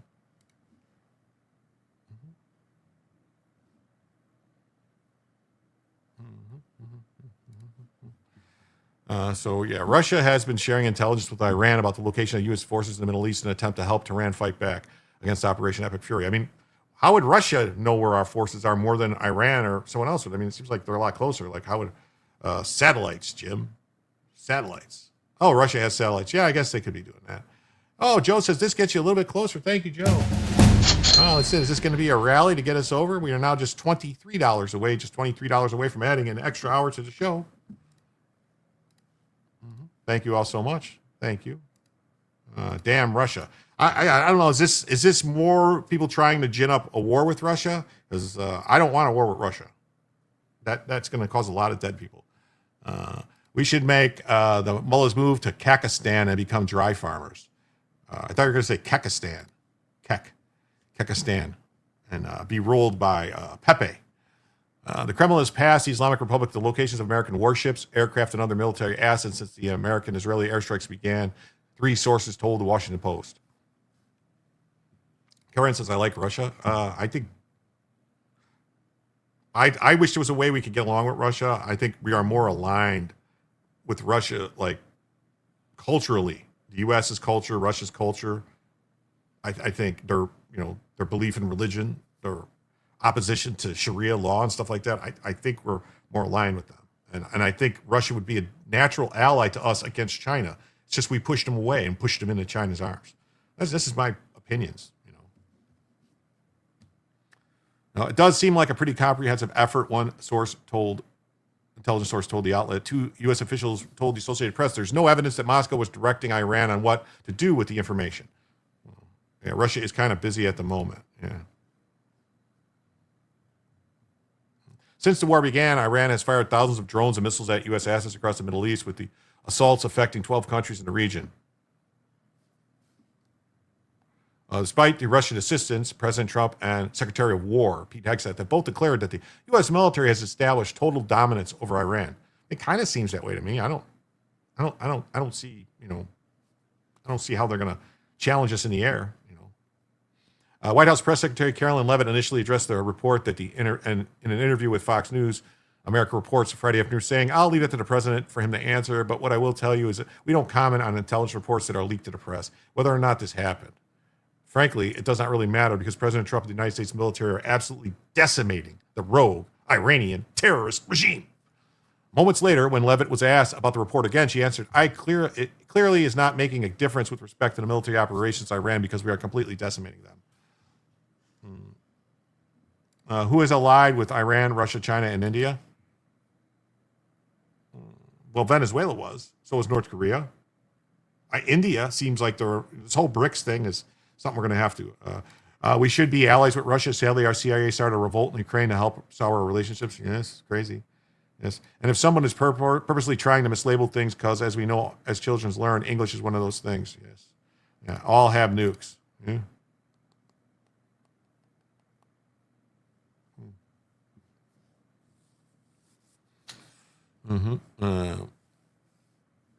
We are achieving our military objectives of this operation, and that is going to continue. The Kremlin has denounced the attack on Iran as a pre-planned, unprovoked act of armed aggression against a sovereign, independent UN member state. That's rich. Washington Post report comes after the Trump administration has repeatedly and unsuccessfully tried to negotiate an end to Russia's 4-year invasion of Ukraine, with Moscow relying on Iran for badly needed missiles and drones. Well, that's strange, isn't it, that Russia is getting missiles from Iran? That's weird. I thought Russia's would have better missiles than Iran. I wonder if we did this also because is it possible that maybe Russia was going to give them the technology to build ICBMs? I think the president would say peace is still an achievable objective. Far, far, far. It's something this administration still wants to see and something the president will continue to work on. Drones. Yes. Back when Rome conquered Samaria, they put Iranian horsemen in Britain, injecting their DNA into the West forever.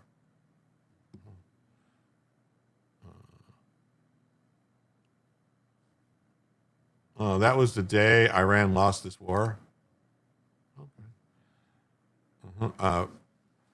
Between February 28th and March 3rd, the U.S. and Israel claimed to have hit around 4,000 targets, according to UK-based Air Wars. That is more targets than in the first 6 months of the U.S.-led coalition bombing campaign against ISIS in the summer of 2014, and nearly doubled the average number of targets claimed by Israel in our first 4 days of its Gaza war. In the first 4 days of the Gaza war. Considered one of the most intense bombing campaigns in the 21st century. Sun Tzu, baby. They haven't lost until they give up. Look at that. Wow, that's a pretty cool looking hole in the side of the building. It almost looks like it's fake because of the way the stuff is like laying out like that, like it's, something a computer would generate. Damage caused by an Iranian drone strike at one of the buildings in the headquarters of the U.S. Navy 5th Fleet in Jafar, Bahrain. Look at this. Yay, Lisa. Thank you so much. CGI? That's what I think, CGI. Thank you so much, Lisa Day. How you doing? Thank you. And with that means we are just $13, man. We're just $13 away now, folks, from adding an extra hour to the show. We're so close. So close. Thank you so much. Yes, thank you. Only the opening salvo of Israel's war against Lebanon in 2024 may compare. Israel claimed it hit 1,600 targets in the first 24 hours, but the daily rate subsequently dropped, said Air Wars, which with sister organization monitors civilian casualties and the use of munitions. The increase in targets hit per day has been facilitated by the extensive use of artificial intelligence and targeting by Israel's military. AI is likely feeding the U.S. target banks as well. Yes, that's what they're doing. That's what they're doing to make these, like, really, it seems like it's working. The AI picking, not deciphering and saying which is the most probable targets to hit. this is most likely to be this, figuring out, looking at stuff, crunching the numbers. Historians believe the fabled knights of the Round Table were these Samaritan horsemen. Or Samaritan. I don't know. The mere fact, did you see UFO make things different for us? Goal, PayPal, KPT. Thank you so much, KPT. Thank you. Thank you so much. Oh, man. Wow. Tactical assessment. Red Chinese victory. Impossible. America will never fall to communist invasion. Communism is the very definition of failure.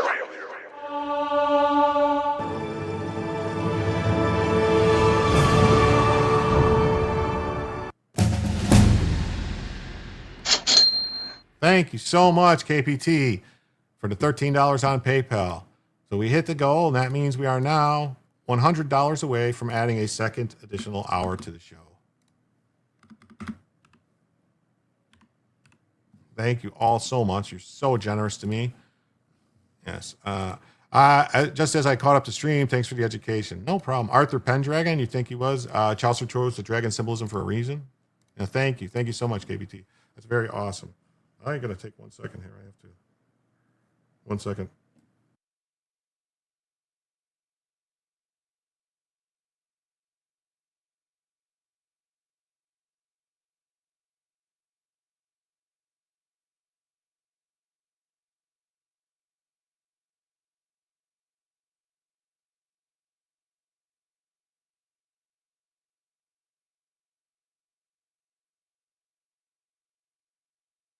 Oh, sorry. Gnomes Rider says, thank you, Jim. You got a good brain to help relieve my Saturday night boredom. Well, it's Friday night. Is it Saturday? It's Friday, right? Today is Friday, isn't it? Am I going crazy? Today's Friday, right? Oh, man. Oh, well. Thank you all so much. AI, Shmay, I'd pick my own targets. Well, they are picking the targets. The AI is just used to probability for these areas, and then they get to look and they go, oh, this looks good. Yeah, see what I mean? Okay. All right. So, it's still Friday. Okay. I thought I was losing my mind here. Zero Hedge just says that Russia giving Iran targeting intelligence of American warships, aircraft. Trump ordered U.S.-Israeli attack on Iran continue to create an array of unknowns while steadily drawing in outside powers. The most significant Friday development is that Russia has been providing Iran with intelligence. Oh, wow.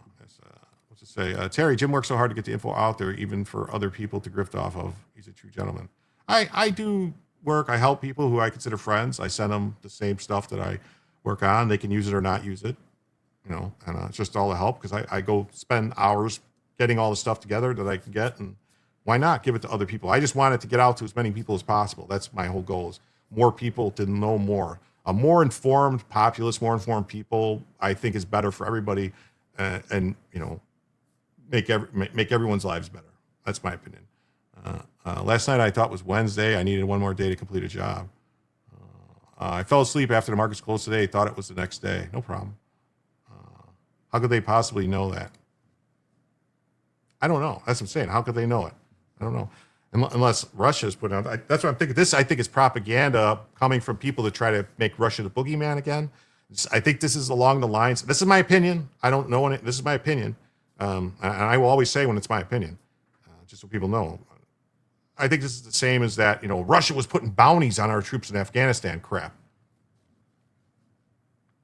Officials describe the efforts as a pretty comprehensive effort by Moscow, though the accuracy of the intelligence remains unclear. Russia is providing Iran with targeting information to attack American forces, the first indication that another major U.S. adversary is participating, even indirectly, in the war. Truth is priceless. Share the wealth like Jim does. Yes. So, a report cites 3 officials familiar with the intelligence. We spoke about the condition of anonymity due to the who spoke on the condition of anonymity? Yeah, sensitiveness of the issue. Yeah, because they're leaking information they're not supposed to leak. Like Russia even knows. Hey, absent-minded, great to see you. Yeah, like here's the thing, like because if they're using satellites and telling them the ships are here or whatever, but the ships are moving and the satellites come around, they're not constantly there, so it's like every so many hours a satellite comes by, so their information about where the ship is hours old by the time they get it. Yeah, sources. KBT says, I'm tiling a bathroom. Thought I had one more day this week to make progress, but tonight this 50-year room is thankful I can sleep in tomorrow. Well, I always like sleeping in. Yeah. A couple of contextual issues. It remains that the fog of war and propaganda is very heavy. Oh, you don't say. And so these allegations, especially from an ultra heart of the establishment DC Beltway publication, should be treated with caution and skepticism. It's meant to keep pressure and scrutiny on Moscow at a moment when the world's attention is fixed in the Iran theater. However, it makes perfect sense that Moscow would support a remaining Middle East ally after the fall of Assad, given that Russia and Iran have signed a strategic partnership agreement. We're talking about Russian involvement? Yeah, that's what they're saying. They're saying Russia's given intelligence. Well, I mean, would we expect them? I used to watch satellites, need to find them again. Like, would we expect Russia not to give intel? Like, they might be giving them. If they didn't give them something, like some information or share information, then their pact with them would be no good. So it doesn't, but this is just this is just expected. Like I'm sure China is giving them information too. Yeah, it's the shock of no one. It's a good saying, truth is priceless, share the wealth. Yeah, it's probably Lindsey Graham. Probably. If the report is accurate, that might look like on the ground. Here's an example of the possible implications. Wait, is this something I'm supposed to click on? This I don't agree with. So this is saying, oh, look, radar bases housing key U.S. missile interceptor hit in Jordan, Saudi Arabia, satellite image shows. These things were huge, and people knew where it was. So saying that this is because of Russia is just a way to try to blame Russia, I think. Yeah. It's probably neocons trying to facilitate World War III. It's the people that are wearing all the Ukraine pins that are like, we got to... the guys that sit around and said that every dead Russian is better for the U.S., is one less Russian to fight with us. These are the same people that are saying, like, oh, no, don't do this in Iran. Hey, Jonathan Marcus, what's up, man? Great to see you. Thanks for being here. Yeah, it's good evening, everybody. Thanks for the news and info. If you can see it from Google Earth, it's not that secure. Yeah, they want us to attack Russia. They want us to keep pumping money into Ukraine. Disappointing. It came from a YouTuber. Come on, Rumbler, step up your game.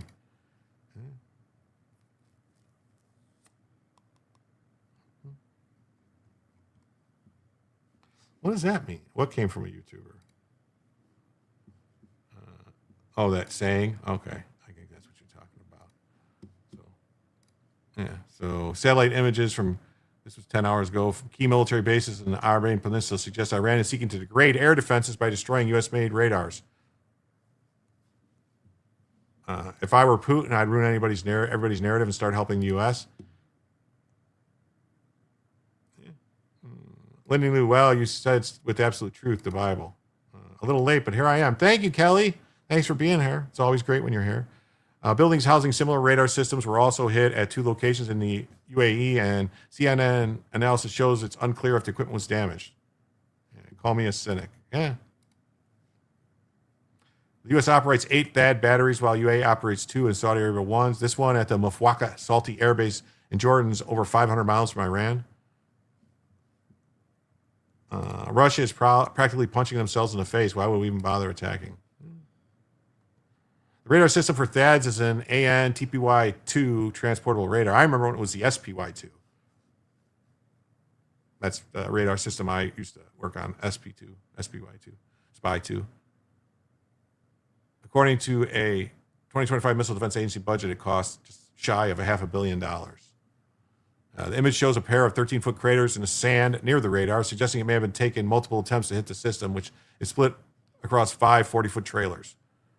So they were just trailers, unprotected.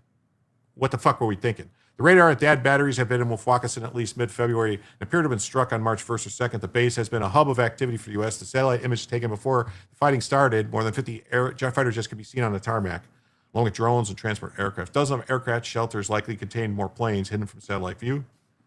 It may not be only the THAAD radar struck in the opening days of the war with Iran. In a satellite image taken March 1st, smoke can be seen rising from a radar site near the Prince Sultan Air Base, where dozens of American planes are stationed. At the site, a tent used to shelter a radar system for a nearby THAAD battery was badly charred. A tent. A fucking tent. Debris was scattered around. If the U.S. is so retarded that they're putting billion-dollar radar installations under tents, what? The only stuff that's supposed to be able to be hit is the stuff that's easily replaceable. You know, not very high, you know, like all the systems and computers and stuff like that. All that stuff's on the inside, supposed to be under bunkers and protected. A satellite image from January showed the antenna unit of a radar system was positioned inside, pointing northwest-east towards Iran. It wasn't immediately clear if the radar was present at the time of the attack or if the system previously stationed there belonged to the U.S. or Saudi Arabia. Saudi officials did not respond to questions about the ownership of the system, and the U.S. defense official declined to discuss the system, citing operational security. $1 billion is nothing. Half of that stuff is probably inflatable dummies like we did to the Germans in World War II. That would be good. When was this strike? They're saying March 1st. The Saudis could build something better than that for the luxury of hosting the U.S. At least 3 buildings at a military installation near Ruwais and 4 at an installation in Sadr, both in the UAE, were damaged between February 28th and March 1st. Pull-through vehicle sheds used to store radar systems for THAAD batteries at both sites were among the buildings struck. So if they're pull-through vehicle sheds, shouldn't they have been hardened? I mean, we have the ability to put hardened stuff in so a drone would hit it and nothing would happen. Word is our bases are not ready in the Middle East. That's what it's sounding like. So what the fuck was Biden doing and what was Trump doing last year? I mean, this stuff should have all been ready to go. Somebody needs to be fired. You know, this shit should have been all protected. There's absolutely zero reason for this stuff to not be hardened shelters. You know, they don't. We're the only country that has bunker busters. So why isn't our shit in bunkers? When was this story published? I saw the strike. Protocols were changed. No hits after that. This story was published today, I think. 10 hours ago.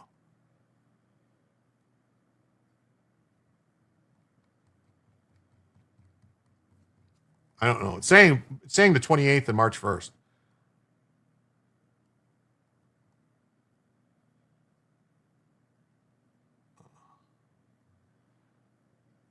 CNN determined this is a pair of sites hosted THAAD batteries and radars based on a review of satellites. So CNN determined. Okay.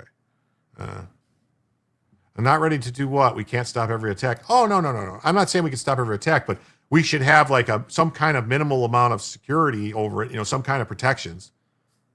You know, that's all. That's all I'm saying. Like, if we have stuff that's like hard to replace, you know, like what's next? Are we just going to park F-22s out in the open so they can get hit by a drone or something or a missile attack and lose an F-22? That would be retarded. That's all. That's all I'm saying. Based on a review of the images and showed their presence as far back as 2016 and 2018, respectively. In this image, the component of radar systems can regularly be seen just outside the vehicle sheds. So if it's been there since 2016, 2018, they should have had a hardened shelter to go in or something, I think. Maybe I'm wrong. Maybe I'm just talking shit. I don't know. CNN is basically saying that's what used to be there. That's how they know it was destroyed. I guess. For real? I guess that's what they're saying. High resolution imagery was not immediately available to determine whether the systems were present at the time of the strikes. Damaging the radar does not make THAAD system completely inoperable. Experts say there are other assets and configurations, but it certainly degrades capability and flexibilities. No shelter would have mattered. It's a radar. You can't bury those in concrete. Well, no, you can't bury the antenna and all the stuff, you know, like the dome or whatever. But like all the equipment, you know, like I'm saying, all the computers and equipment and stuff like that, that should have been hardened somewhere.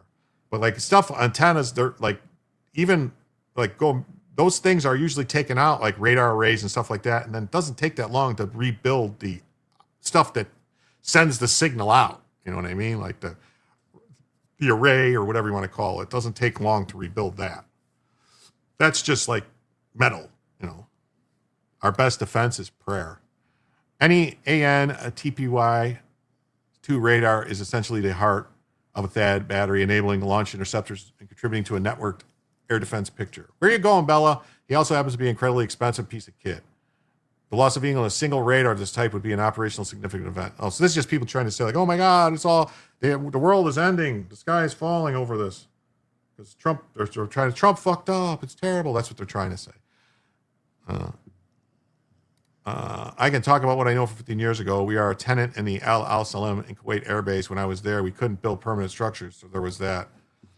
Oh, well, maybe they should build the permanent structure then. I don't know. I didn't think anything was considered a permanent structure because you can always just destroy it. CNN, that's just a joke. However, it needs to be layered with other anti-missile air defenses such as Patriot to ensure good coverage. Yeah, and from everything I've known going back to, Desert Storm, is the Patriot missiles are not that great. They only work about 60 to 70% of the time. So. In addition, satellite imagery shows damaged U.S.-made Qatari early warning radar at Dala. Dala. It was the same deal at Camp Afrajan in Kuwait.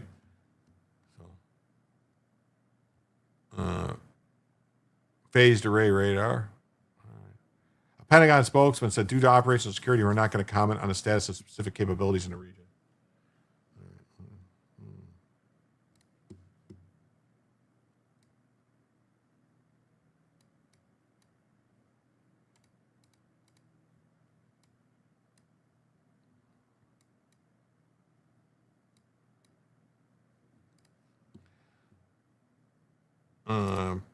Saddam was only firing Scuds. Patriots were sufficient back then.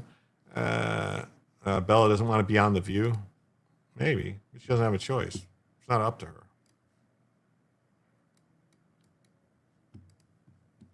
Residents of the UAE reported increased fighter jet activity over the country on Wednesday. On Tuesday, French Foreign Minister Jean-Nicole Barrot said France has deployed the Rafale fighter over UAE skies to protect its military bases there. He didn't elaborate on the missions flown by the jets or whether they have been involved in shooting down any drones or missiles. We were basically hitting bowling balls with footballs.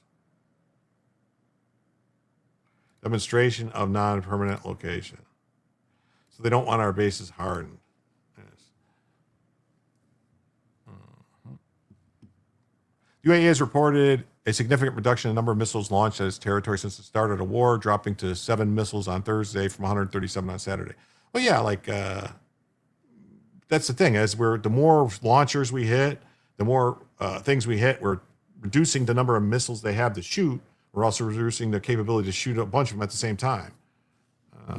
The job of the French is to essentially rub Starmer's nose in his weakness. Yes. All 3 parts of the THAAD need to be outside. Really? All 3 parts? Drone attacks, however, continued in frequency and now make up most of the attacks against the UAE.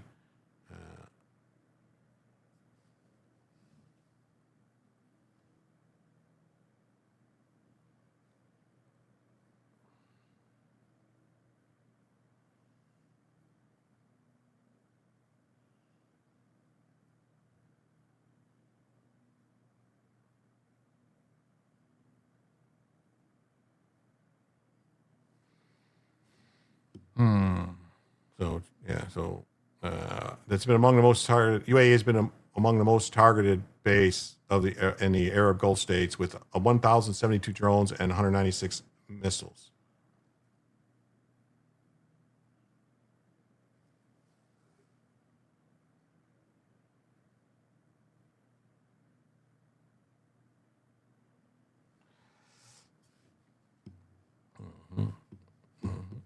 Oh, look. So, all right.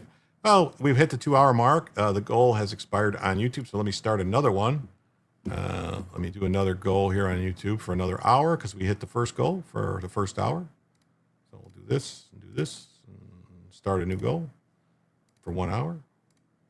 20 super chats, $5 or higher.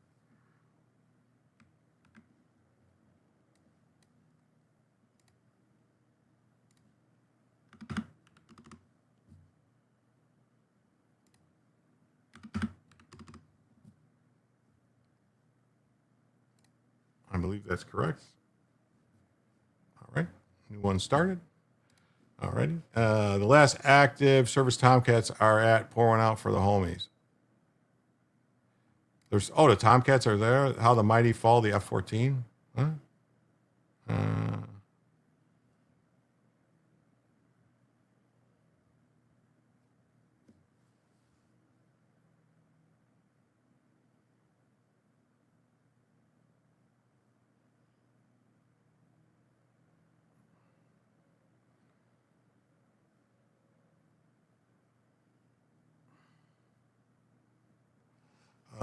No, it's an Iranian F-14. Oh, Iranian F-14. Yeah, they have, but they're like pretty much, I think they're all like almost not working. None of them. So, all right. Same thing here from CBS, just saying Russia providing intelligence to Iran. So we saw that. And then because of that, it's saying that Iran war puts Ukraine peace talks on hold as Gulf venue under attack. We destroyed the last active service Tomcats, which were deployed by Iran. Okay. We dismantled most everything. Hold on a second. Shit.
Sorry. Damn it. Got some issues going on with my son. Sorry, Iran. Yeah. Good thing is remove those vaunted guidance systems first. I think Obama decommissioned them and sold them to Iran. No. Those were sold to Iran during the Shah's time. And that was Obama gave them a bunch of money that was supposed to be for buying more F-14s and other stuff that basically we had. And that when they took over, we were keeping. And so, yeah. So that was, those were all during the, before the takeover.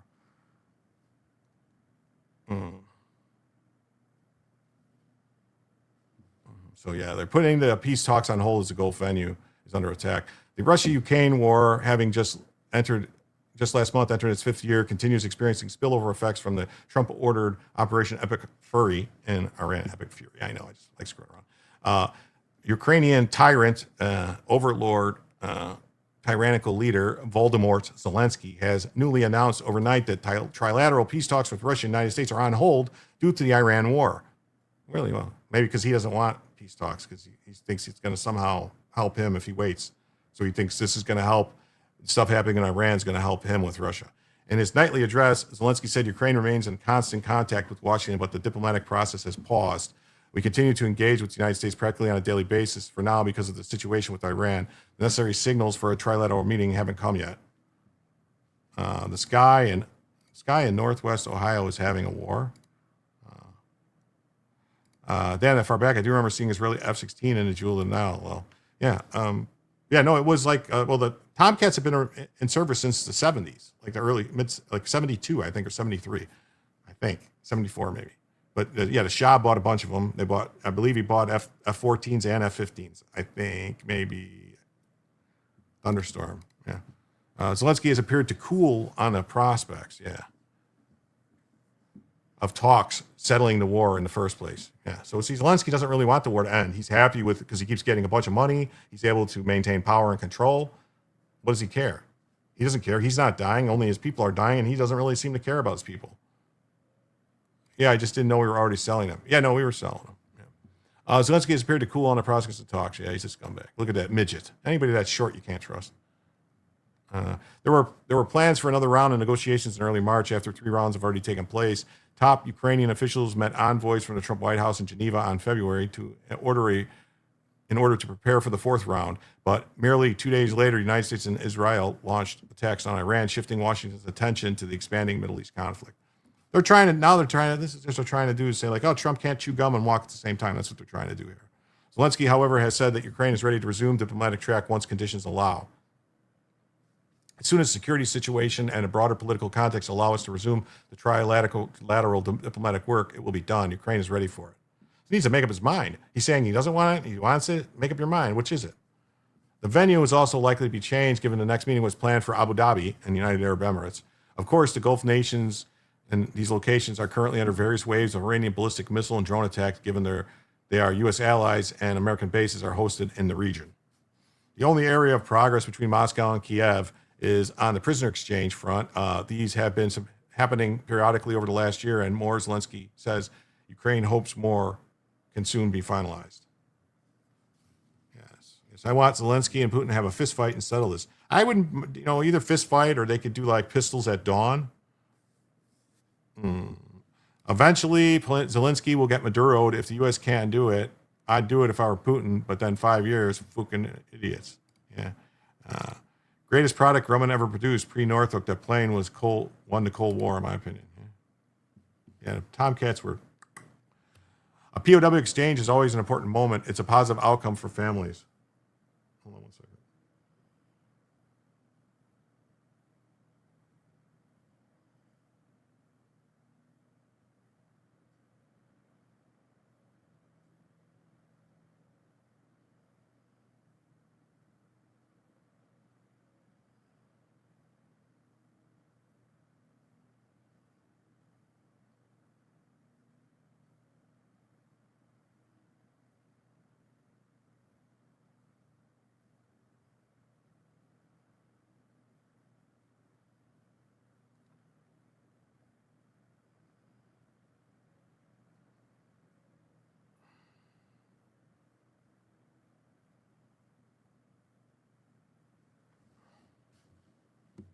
Yeah, Zelensky getting more rich off this war. Why stop?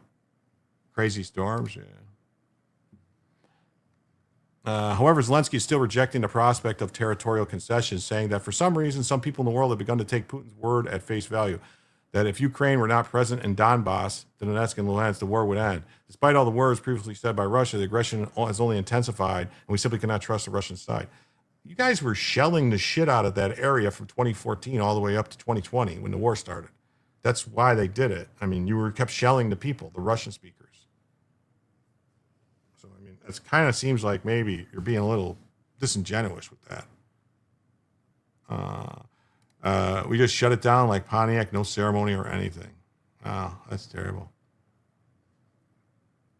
We can try to negotiate an end to the war with strong mediators, but the conditions must be such that we do not trust or rely on Russia's words. We must understand that Ukraine's withdrawal from Donbass will not guarantee that Putin will not continue the war. Is everything all right with your family? I'm worried for and not one texting you. You have someone to take care of?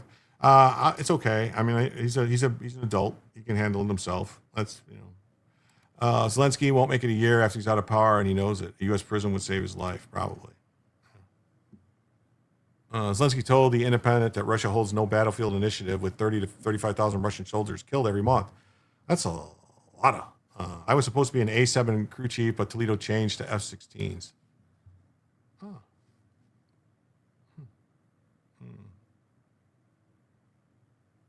What? Union City, apparently 3 died, 12 injured, about 15 minutes from me earlier today. What happened in Union City? What? What? He said Russia only controls over information space used to convince recruits that signing contracts would be safe. Huh. But it's clear that they will be killed. I don't know if we want to. Okay, well, I guess we could do this. We could share this real quick. Now, we don't see initiative in the hands of Russia. They have only the number of people. They have only one initiative that at home they can control everything, information field. Tornado. Oh, but a we tornado. don't need Okay. such initiative. But they wanted very much to control information field, to influence on the people when they signed the contracts that everything will be good, and they move them. They move them just. I mean, it's understandable that they will be killed. So it's understandable. That's why 35,000 deaths people each month from Russian side. It's a huge amount. Now we don't see. Okay. That's what he's saying. Yeah. Yeah. Okay. Yeah. That's the Russian bear. Okay. All right. Well, then it should have been no problem for them to take care of business. They shouldn't need anything from us if that's the Russian bear. You've seen some videos. It was driving through most of it today.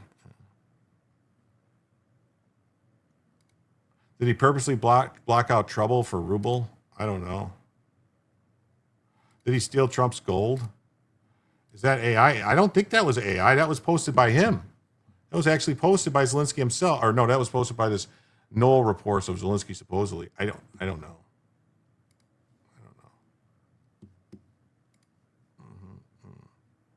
Every time I listen to him, I think Eric Clapton. It twice a good pony. Yes. Imagine complaining about a Russian info op over a topic everyone knows everything about. Yeah.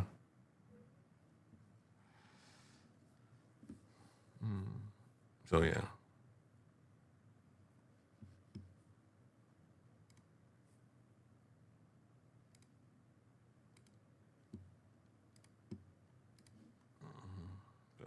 He asserted, I would even say the opposite, was certain as they continue, was certain he will continue immediately. But again, when some pressure has been taking off given the Iran war, and as Washington's priorities obviously shifted, now immense pressure of Russian battlefield gains in the East will continue.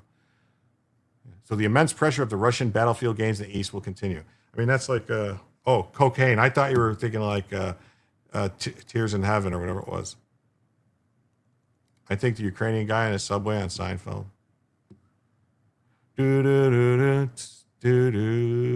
If you wanna get high on live cocaine. Ukrainian peace talk could be postponed for a while due to the Iran war. Yes, I think this is Zelensky taking advantage of the situation to try and stall so that he thinks he'll get a better, try to get someone to tell Russia, you have to give the land back that you conquered. What happened to the ghost of Kiev? He was always a ghost, and like I said, only some people saw him. He was probably just a figment of people's imagination.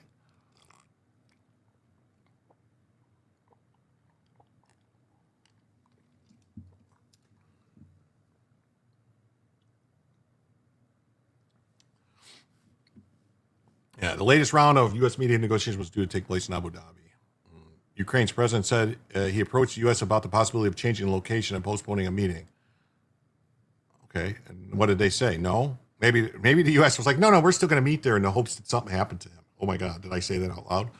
Earlier this week, Zelensky said Kiev was open to another location. So he's the one saying all this stuff. We hear often from the White House utterances about Ukraine not being able to win this war, and that Ukraine is going to have to give up territory why does it look like for this? peace and make difficult decisions. Can you win this war? It depends what people mean when they say to win, and really it's very difficult to, if you speak about territories, first of all, how to get back all the land. For today it's very difficult, and it will be too much losses, people, lives, and this is, and it's really difficult. But what is I know that that. Russia? If my wall is fat, on the battlefield. That's what he's saying. So that's why they are not winning, and we are not losing. You're not Stopping losing? the war being a priority. You're not losing? Is that seriously what you just said? You're not losing? You seriously just said you're not losing? You seriously just said that? Yeah, Joe sent me something. I want to pull it up real quick. Let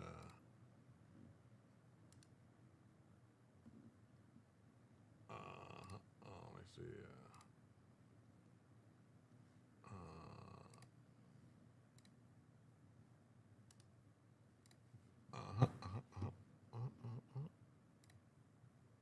Damn it. What is going on here? Oh, yeah.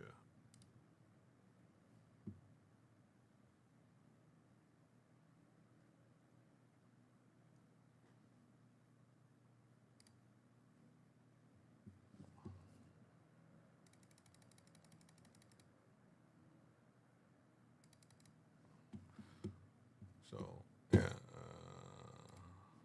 Let me do something here. Hold on. Actually, I can do this. Close that window. And I can do this. Where's it at? Damn it. Present. Image file. Here we go. So, yeah, so this picture is what they did under, don't know about the quality. This is what they did to our troops. Iran did to our troops under Obama.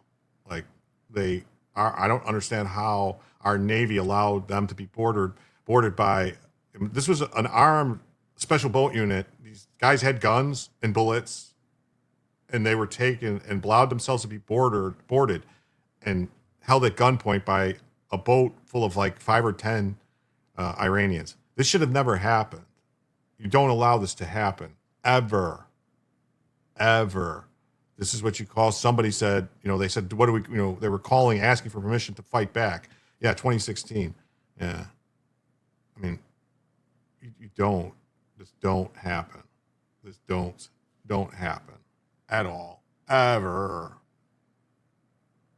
Yeah, stand down ordered by Obama. Yeah, they were told to stand down.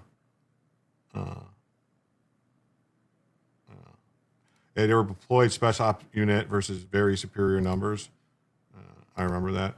I think it was just like they could have fought, and then it would have been, they could have defended themselves. I don't know. You don't do this. You don't. This made the Americans look weak, and we are not weak. Our military is not weak. Rules of engagement are different now. Yeah, they are. Yeah. But even then, we were supposed to, any armed ship approaching you're supposed, it wasn't Iranian waters either. No, they lied. Yeah, they lied. And they said, this is all, they would have taken extremely heavy losses, no doubt about it. Yeah, I guess you could be like the British, and what was it? When they were, was it Singapore? I can't remember where they had, where 30,000 or something, or 150,000 British troops in World War II surrendered to 30,000 Japanese. They had all the better position, but they just surrendered. Yeah, you don't do that. Yeah. Obama let the world know we were weak. Yeah, he did. He went on an apology tour.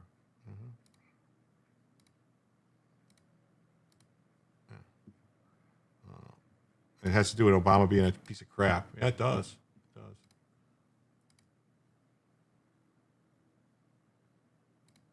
Yes, it does. Okay. If that is the case, why not just give up Sloviansk and Kramatorsk? Why not, if that is what it takes, why is that not something that you can do? It's our territory, and it sounds, unbelievably strange. Why we have to withdraw from our land, why they occupied our land and nobody can push them out. So, but you talk about the loss of life, you talk about the desire to end the war. If you gave up, this is the argument that's certainly put forward by Donald Trump, if you gave up those cities, it would stop. In one moment, if we will withdraw from this territory, like you said, for example, Kramatorsk, Slaviansk, at the very moment, 200,000 people who are there now will be occupied by Russians. Who said to Russians that these people are ready to be Russian people? And if they don't? Didn't the people in those areas vote to leave Ukraine? Didn't the people in those, they actually voted to become part of Russia? Russia was like, whoa, not so fast. We'll support you being separate. I'm wondering why the Kurds don't end the argument. Yeah. Does anyone remember Barack meaning to bow? And that is exactly what he did. Prophetic. Yeah. Because the people living there want to. That's right. That's as far as I know, and it's not yours anymore. Like, that's what it means. Latest reports suggest the Kurds are getting involved. That's what I've seen too. That's what I've seen. They will kill them. Or Oh, they're going to push kill the front, people. Oh, okay. Or push to the prison. Oh, okay. They did the same steps in Lugansk, in Donetsk, in Crimea. So let's be clear. That is a red line. You wouldn't give up any territory that Russia hasn't taken on the battlefield to secure peace. I think this is not only a red line. This is also defending line. Defending line? What the fuck does that mean? What does that mean? What does that mean? I don't get it.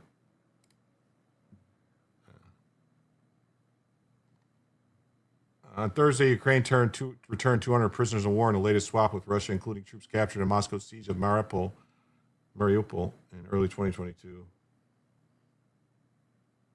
Russian intelligence suspected after Birmingham targeted and self-igniting parcel attack. Oh my God.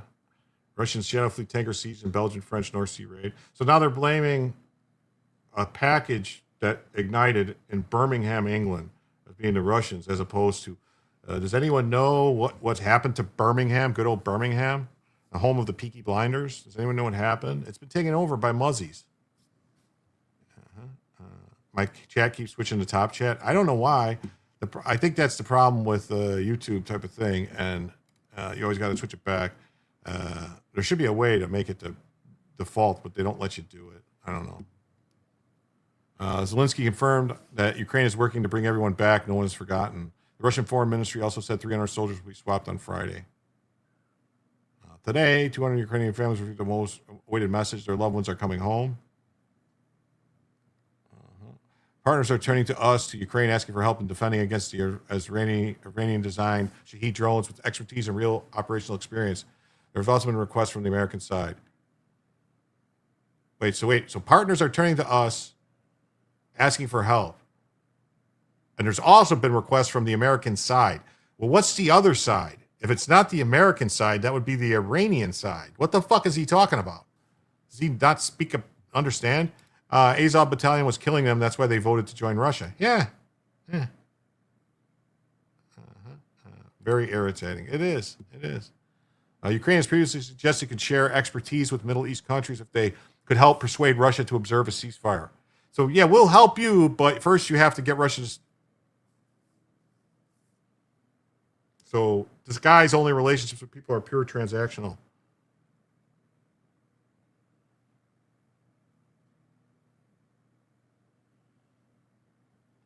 Admire you and the way you handled. We'll get to that. I just got something from Beautiful Messy Ball. I'm going to pull that up in a second. But Mr. Zelensky said Ukrainian assistance was only provided if it did not weaken Ukraine's own defenses. Yeah, only money. Yeah. We help defend from war those who help us. Bring a just war. Oh, okay. I guess we should stop helping them then, because he doesn't think we helped him. He's not going to help us. On Thursday, NATO secretary told Reuters that allies will keep supporting Ukraine with what is needed to stay strong in the fight despite the situation in Iran. Zelensky had warned on Monday that prolonged and intense war in Iran could reduce the air defense systems available to Ukraine. Now, Russia was preparing for a new wave of attacks on infrastructure, but Ukraine's president has been outspoken supporter of the U.S. attack on Iran, striking contrast with Russia, who has condemned the attacks. It's all about the money. He just wants his money. He's like, where's my bag? Meanwhile, Ukraine army has retaken territory from Russia in recent weeks, gaining more in February than it lost for the first time since 2023. So they're saying that this is the first time they've actually gained more than they lost. So Russia's constantly taking territory. They're taking territory, just in different locations. This is the first time they've taken more land than they've lost. How much more? A mile? 2 miles? I mean, how much? It's a serious question. How much? They're not going to say. A key stumbling block in the peace talks has been Kiev's refusal to give up full control of the eastern Donetsk region to Russia, which Moscow has been unable to fully conquer. Oh, okay. I guess maybe somebody should do something about it. Would be a good idea. Let's see. This is the Kiev Independent, which is a straight propaganda thing out of Kiev, obviously, because of the way they spell Kiev. They took put the Y instead of IE in there.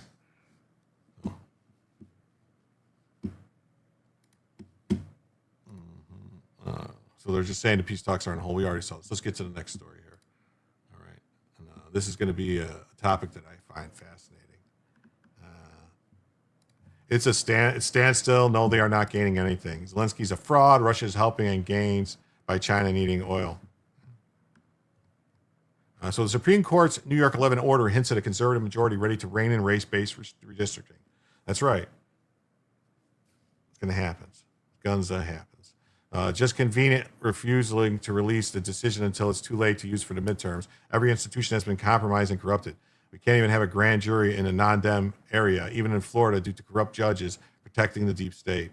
The trial court order in Williams v. Malatakis transcends any basis of logic or pretense of objective interpretation of laws. It's an extreme example.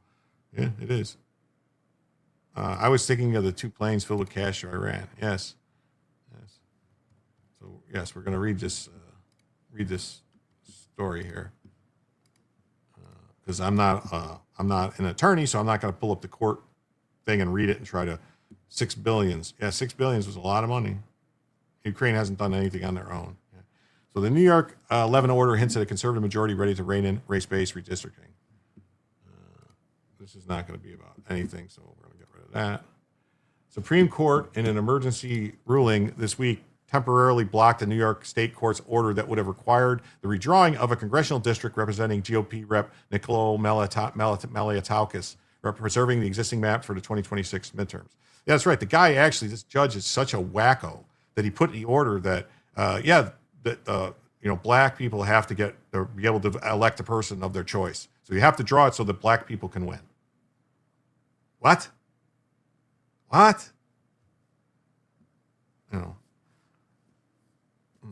And it provides an early glimpse of how the justice could approach another major redistricting case currently pending before them, Louisiana versus Calais.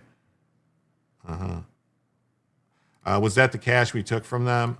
No, we didn't take. Here's the thing. The cash was not the mullahs or the government of Iran.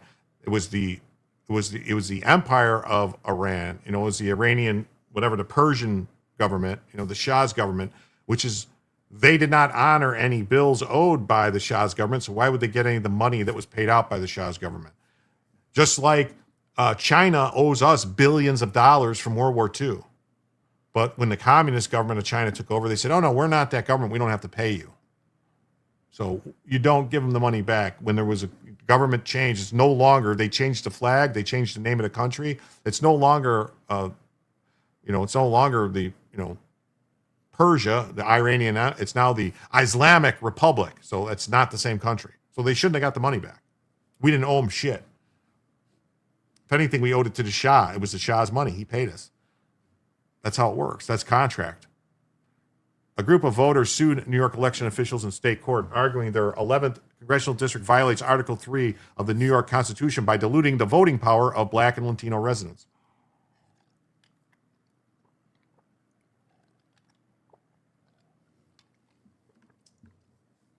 Yes. So New York 11 includes all of Staten Island and sections of Southwest Brooklyn, and it's currently represented by Maliatakis. So what they wanted to do is they wanted to divide Staten Island up and, basically draw it with going Staten Island, piece of Staten Island going here, piece of Staten Island going there, because they wanted to, just like what's-his-face, Mandami, provided his communist free childcare to every borough except Staten Island because, they don't like Staten Island. There's too many white people there. The Congresswoman and several voters intervened to defend a map which was adopted by the New York legislature in 2024 and approved by the state's independent redistricting commission. What's this? Jason Fisher says, just found your channel, impressed by what I've seen. Well, thank you very much. I invite you to subscribe and click the bell for notifications because I do these shows almost every night and we just talk news and stuff. I give my opinions. I will state when it's my opinion, but all voices are welcome here. Please participate in the chat. And, we got about another half hour or so to go unless we hit the goal for another hour. After a 4-day bench trial, New York Supreme Court Justice Jeffrey Perlman ruled for the plaintiffs. Perlman concluded the district unlawfully deprived minority voters of an equal opportunity to elect candidates of their choice. What about the non-minority voters? What about them? The court blocked the existing map and ordered the Independent Redistricting Commission to redraw 9/11 as a crossover district designed to enhance minority voters' electoral influence in both primary and general elections.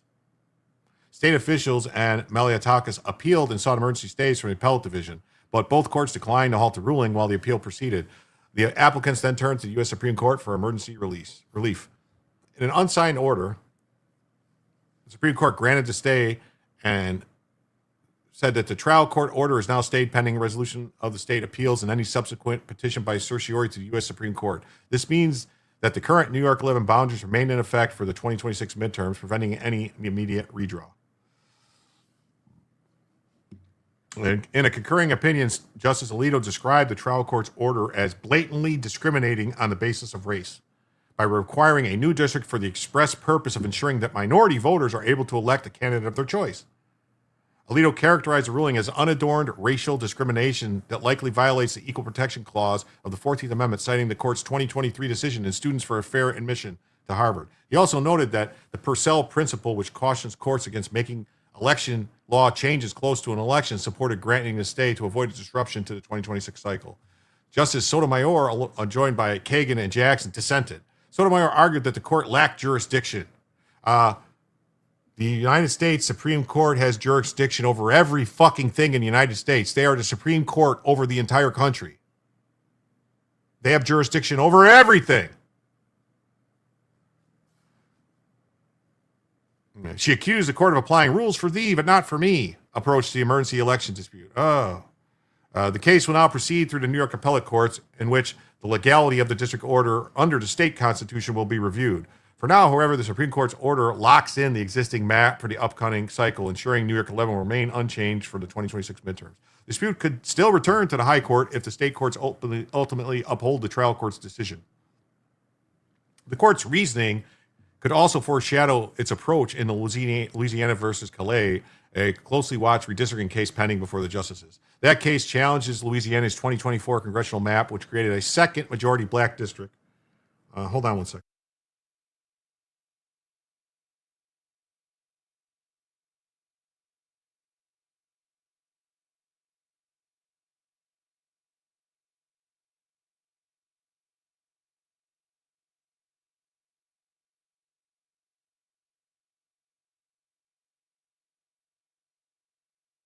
Sorry, I forgot to pick my mute off. So the case challenges it says that the state's prior map likely violated Section 2 of the Voting Rights Act by diluting black voting strength. The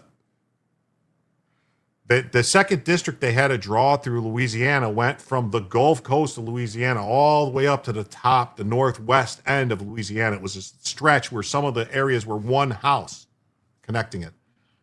It's crazy. I mean, like, at some point, you have to say that, you can't draw shit like that. You know what I mean? That's my opinion. I mean, personally, I think a lot of this, like many people who have watched this channel know, I'm a firm believer that we need to get this country back to proper representation in the Congress, to where we don't have this gerrymandering being a problem. If we just had like the correct number. What are you doing? You're building a nest in there, Bella? Wow. Yes, good to see you, Jason. I think you're going to like it here. Judicial being third rung of executive branch. Don't know what you're saying. White voters subsequently sued, arguing that the new map is unconstitutionally racial gerrymandering because of race predominantly in its design. A 3-judge federal district agreed and blocked the map. Supreme Court heard arguments in March 2025, ordering re-argument in October 2025, and requested. I don't understand why they had to hear rehearings. It doesn't make any sense to me why they heard the oral arguments and then had to rehear them again. It seemed that was a delay. It was a purposeful delay tactic by the Supreme Court. Like, Supreme Court likes to say, "Oh, we're not political." This was a purposeful delay tactic so that the decision didn't come out in time to affect all the districts around the country. Okay. So, whether intentionally creating a majority-minority district, even to comply with the Voting Rights Act, violates the Constitution. Newsflash, it does. 20,000 plus representatives? No, not 20,000, but like I think. Well, here, if we have it, let's say, the original number was I think 35,000 was what it was. So for every 35,000, I mean, right now we have single a single congressman representing 1 million people, 1 million people. That is not representation. You are not being properly represented in the government. Your congressman is supposed to be so close to the people. It's the people's house, so that you could pick up the phone and talk to the congressman. It's not supposed to be this huge thing with these people. It should be like, it should really be a part-time job for congressmen. It really should. It shouldn't be. They should, like, they used to have to keep their old job. They weren't like, paid enough money. That shit didn't start until like the late 1800s, early 1900s, when they did all this stuff. Like, there's people would have to, they would have to keep their jobs. These were, citizen politicians, citizen servant. They weren't. Benadryl's good for dog allergies, but I stopped my allergy by changing his food. I was thinking that maybe I should change her food because maybe something happened with her food. I'm gonna have to look into it. I'm gonna have to do something. Anyway, I have allergies like Bella too. Yeah, so that's what's going on. So like, if we just say say 70,000 for every 70,000 people, Ohio has been in the craziest battle of redistricting. If you had just say 70,000 people per district, there's what, 350,000 people. So that would be what, like 350 million people, 70,000, per one. And that's going to be what, like, I'd have to do the math, but I think that's going to be like 3,000, 4,000 House seats. And they don't have to all be in the same place. You could have them and then make it so that they don't have to come to Washington, make them stay in their districts so they could talk to the people. And then everything could be done by Zoom, or whatever, by, web chat like we're doing right now. One guy speak, go this, pull them in, talk. I don't know. We need to pass a law that gives SCOTUS 60 days to come out with a decision. This 6 month shit has to go. By the time the rule something may be over, like doing in the Save America Act. Yeah. 5,000? Yeah. 30 to 40 years in Congress isn't right. Yeah, that would change. I mean, just think about it. Think about how hard it would be for someone to stay in Congress for all that time. Think about how hard it would be for the two-party system to remain in effect. If you have, because you would have people like in a small area, a group of people, they would have you would have people actually, their representative would actually represent them. Their district wouldn't be spread across rural and city. It wouldn't be spread of all this crap and, different.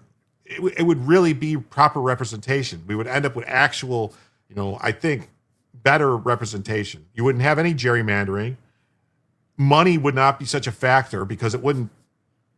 How much money would it take to get, 40,000 votes in a general election to win? You need Congress stronger than the Senate. Yeah, that would actually make Congress stronger. It really would. Things would get passed. It would make, once you had a coalition to get your Speaker of the House, I think my opinion is we would get better people. And a couple of bad clowns like Massey and them wouldn't ruin it for everybody. Like Massey could be in his own party. He would have his own little district. I think the state should write the check for the senators to remind them who they work for. I think that was a problem. That's made a lot of people forget the purpose of the Senate was to represent the state's interests in Congress, in the federal government. That was the purpose of the Senate. The people were represented by the House of Representatives. The states were represented by the Senate.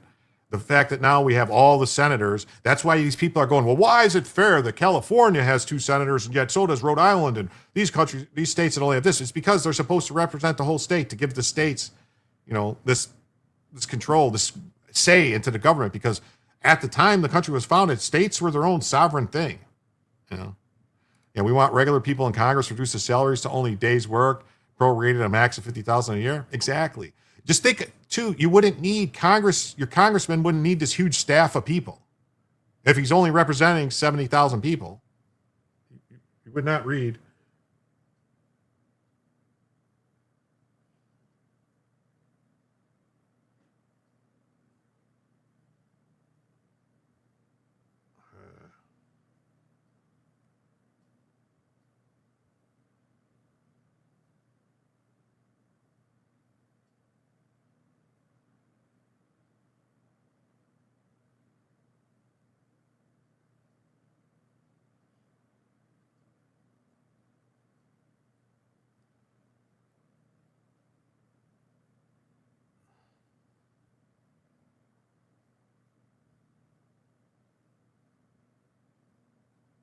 Sorry.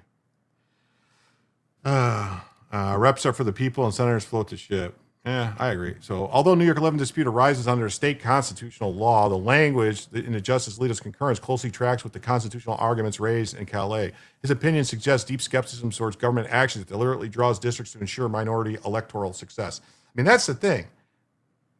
They're basically saying like, oh, well, if it's black people and they don't get to elect a black person, then it's racist. Well, how many? Look at Wesley Hunt. Byron Donalds, these people represent majority white districts and they're black. So this whole argument falls apart.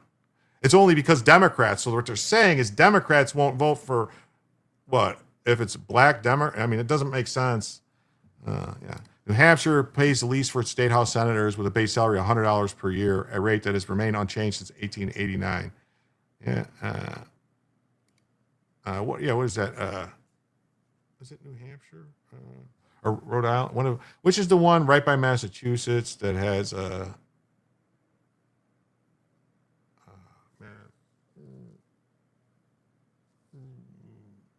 they're called delegates or something like that, House of Delegates, and they don't get paid a lot of money at all. Because the same justice who granted the stay will decide Calais, the order may serve as an early sign that the court will take a restrictive view of race-conscious redistricting. Even when adopted to comply with federal voting rights law. If that happens, Louisiana map and similar redistricting remedies nationwide could face an uphill battle when the courts issue its ruling later this year.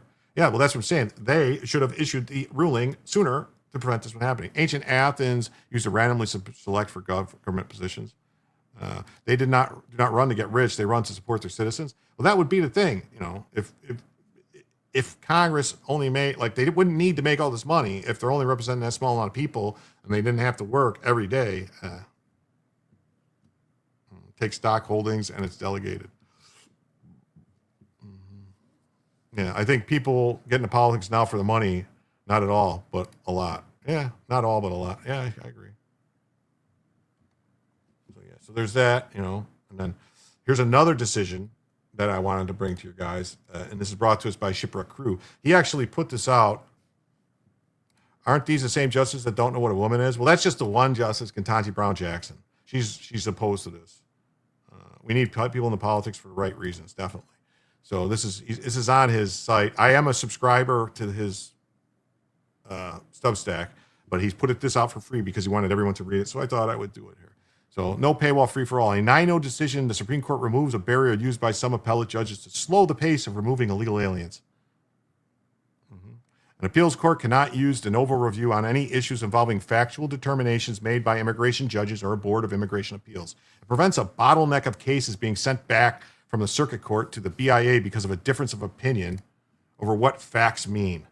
And we got 9-0, Jackson authoring, presumably because when a new sheriff is in town and the immigration courts are once more granting asylum claims due to a tough job market, etc., the appellate courts will defer. Yeah. As always, a great article explaining Supreme Court decisions. Yeah. So the appeals court must accept the facts as found in immigration courts if supported by substantial evidence, and may reject such finding only if a reasonable adjudicator would be compelled to do so. Yes. If they had to work for their money and then spent time to run the government, they would be a citizen with interest in doing the best for all. So Obama being half white would be disqualified. If blacks are a minority, it would only have a minor position. Yeah, it's weird. Even more, I'm like Vivek was swept under the carpet. Even more like I'm like Vivek was swept under the carpet. I don't know. I don't know what you mean. Hey, it's Steve O. Great to Steve Tao. What's up? Great to see you. So, yeah, I'm subscribed. Supreme Court decided Arias Orellano v. Bondi on Thursday in a 9-0 decision with the opinion written by Justice Jackson. Obama's not back. He's green. I think he's Muslim. I mean, his name is Barry Soetoro. Hey, hello, friends. And he was, went to a madrasa and then lied. They all lied about it. The question presented by the case was the standard of review to be used by the Circuit Courts of Appeals when considering appeals of the decision of the Board of Immigration Appeals. So this is they claim, all these people cry about due process. Due process, due process. Well, these people got their fucking due process. They went to the immigration courts, immigration judge. They said, no. And then it went to the Bureau of Immigration Appeals. And then it went on to another court. And it's like, oh, no. It's like, how many bites at the apple? I mean, how many, if you get, something happens to you, how many bites do you get? Do you get to go through the process and then skip to some other process again? No. These people are getting more due process than American citizens. Here's the basic process for a removal case that is appealed to the circuit court. The details can vary sometimes on the claims raised, but it's the basic process. The DOJ initiates a removal proceeding before the immigration courts. The immigration judge conducts a removal hearing to determine if the alien is subject to removal and enters an order of removal if he is. So this is the due process. The alien can then make an application for withholding of removal, an application to receive asylum or remain in the U.S. if filed less than 1 year after arrival, or a claim under the Conventions Against Torture. So we have all these. Where's my due process as a citizen? My rights have been trampled for years. The immigration judge renders a decision on those 3 issues. If denied, the alien can appeal all the decisions to the Board of Immigration Appeals. Decisions by the Board of Immigration Appeals by statute can only go to the Circuit Court of Appeals for the circuit where the alien's removal proceeding took place. So this is where they're not supposed to go to the district court. The circuit court only reviews issues of law raised in and decided by the IJ and BIA, not questions of fact. This is a civil, not criminal process. The question is whether the alien is lawfully entitled to remain in the U.S., not whether the alien is to be imprisoned. The statute, the Congress has dramatically limited the jurisdiction of By statute, the Congress has dramatically limited the jurisdiction of Article III courts to be involved in this process because these people were doing this shit before, trying to stop people from being deported. These Soros judges. Jason says, hello, everyone, and thank you for welcoming me. Found this channel from Good Logic. Oh, okay. Next time you find yourself in court and things don't go your way, identify as an illegal and get extra rights and due process. You're welcome. But judges at various levels have been unable, mostly due to progressive activism, to resist the urge to insert themselves and lay upon the civil process a veneer of quasi-criminal procedural requirements on the basis that illegal aliens who have made it into the U.S. have a liberty interest in remaining that implicates notions of due process under the Fifth Amendment. And this is what's crazy because they don't. There is no liberty interest in them remaining in the U.S. The Supreme Court has said that being deported is not a punishment. It's not a violation of their liberty. This has been long decided law. What's Fox News? What is this, Fox News? You said Fox News has a video? What is this, Brian Ogden?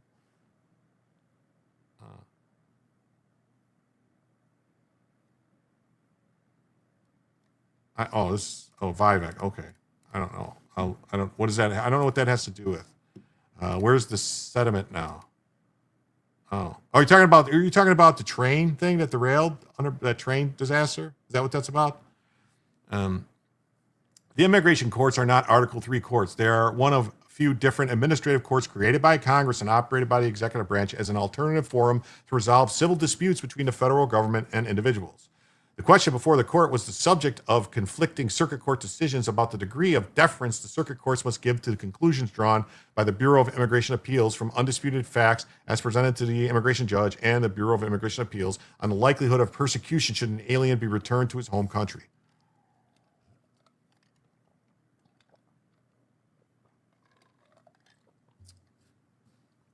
Granting relief under an asylum claim is always discretionary, but the burden of proof is lower. An applicant need only show a well-founded fear of persecution, even if the chances of actual persecution are relatively low. But merely demonstrating such a well-founded fear does not entitle an applicant to a grant of asylum. The immigration judge can decide that while the fear is real, the chances of persecution are so low that the asylum in the U.S. is not justified. Relief in the form of withholding of removal is mandatory, i.e., where the risk of persecution is found to exist, the alien cannot be sent to the country in question, but the burden of proof is higher. The alien must show it is more likely than not he will suffer persecution if sent back. By statute, the Circuit Court of Appeals are limited to reviewing the legal decisions made by the immigration courts and cannot reconsider factual determinations. But the law has a category of decisions by judges called mixed questions of law and fact, where the factual issue is instrumental in deciding the question of law. The issue in the Supreme Court case is the extent by which factual determinations are invoked in making a legal decision that must be accepted by the appeals court as determined by the... so you're saying, thanks, I'm stupid, it's me. Okay. So where's the segment now? I don't know. The Arias case involved undisputed factual claims made by Arias, which were far from compelling, but there was no evidence offered by the DOJ to the contrary. Arias claimed he had been the target of a hitman in his home country of El Salvador. And the judge found Arias' testimony to be credible, but it did not establish past persecution or well-founded fear of persecution. Yeah, I mean, you don't get asylum from a hitman, you get asylum from the government. The Bureau of Immigration Appeals affirmed, and the First Circuit Court of Appeals affirmed the Bureau of Immigration Appeals, finding that the record did not compel a contrary finding. Justice Jackson's opinion is only 13 pages long, and there was no concurring opinions. The outcome seems rather self-evident, as it seems to be the view of the court, but the decision resolves a split among the circuits. As noted, Congress has drafted immigration statutes in a way that limits the role of Article III courts in the immigration removal process. With regard to the review of the Court of Appeals, Bureau of Immigration Appeals decision. What's it say? 53% of the vote, GOP candidate Mr. Spencer Spencer, an Army veteran, was and a farmer, made headlines in October 24 when he was charged with shooting. Yeah, I saw this. We saw this. Vivek had this sanctuary in Ohio with immigrants. Yeah, I know. That's the story. Yeah, Aaron Spencer. Yeah, we talked about it. He won the primary. So this reminds me, Maryland Man is still here, a big failure. Yeah, he's still here because courts are violating the law. They're violating the law. This directly goes to that. The judge in that case is saying that, like, reviewing what the immigration judge trying to say, no, you didn't do this. So this goes right to that Judge Zinnes. This should be the end of that case this should be the end of the case with Maryland Man. The Court of Appeals shall decide the petition only on the administrative record on which the order of removal is based. The administrative findings of fact are conclusive unless any reasonable adjudicator would be compelled to conclude to the contrary. So what that means is it's got to be obvious that they were wrong. You can't just be like, well, I think my opinion is no. It's got to be that anyone would think that. A decision that an alien is not eligible for admission to the United States is conclusive unless manifestly contrary to law. And the Attorney General's discretionary judgment whether to grant relief of this title shall be conclusive unless manifestly contrary to law and abuse of discretion. So basically, the Attorney General could just say, nah, they got to go. No court shall reverse a determination made by a trier of fact with respect to the availability of corroborating evidence, unless the court finds that a reasonable trier of fact is compelled to conclude that such corroborating evidence is unavailable.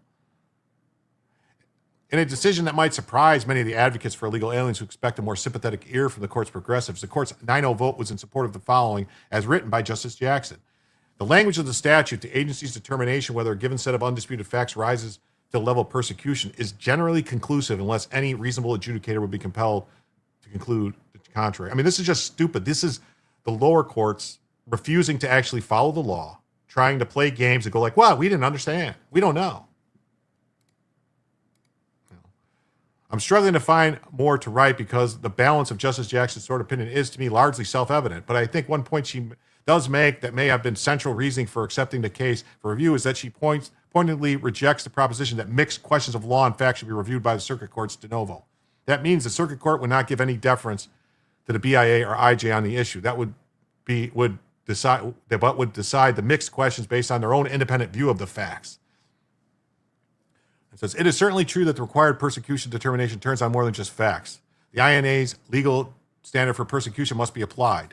But Elias Zacharias and the subsequent statutory history suggest that Congress meant for the entirety of this kind of mixed determination, including both the IJ's factual finding and the application of the statute, to receive deference. Given that Congress has required the courts of appeals to give significant deference to the fact finding, it would be anomalous indeed to conclude that courts can review substantially similar persecution-related findings de novo. The rejection of de novo review of any factual determination by the immigration courts is probably the most noteworthy part of the holding.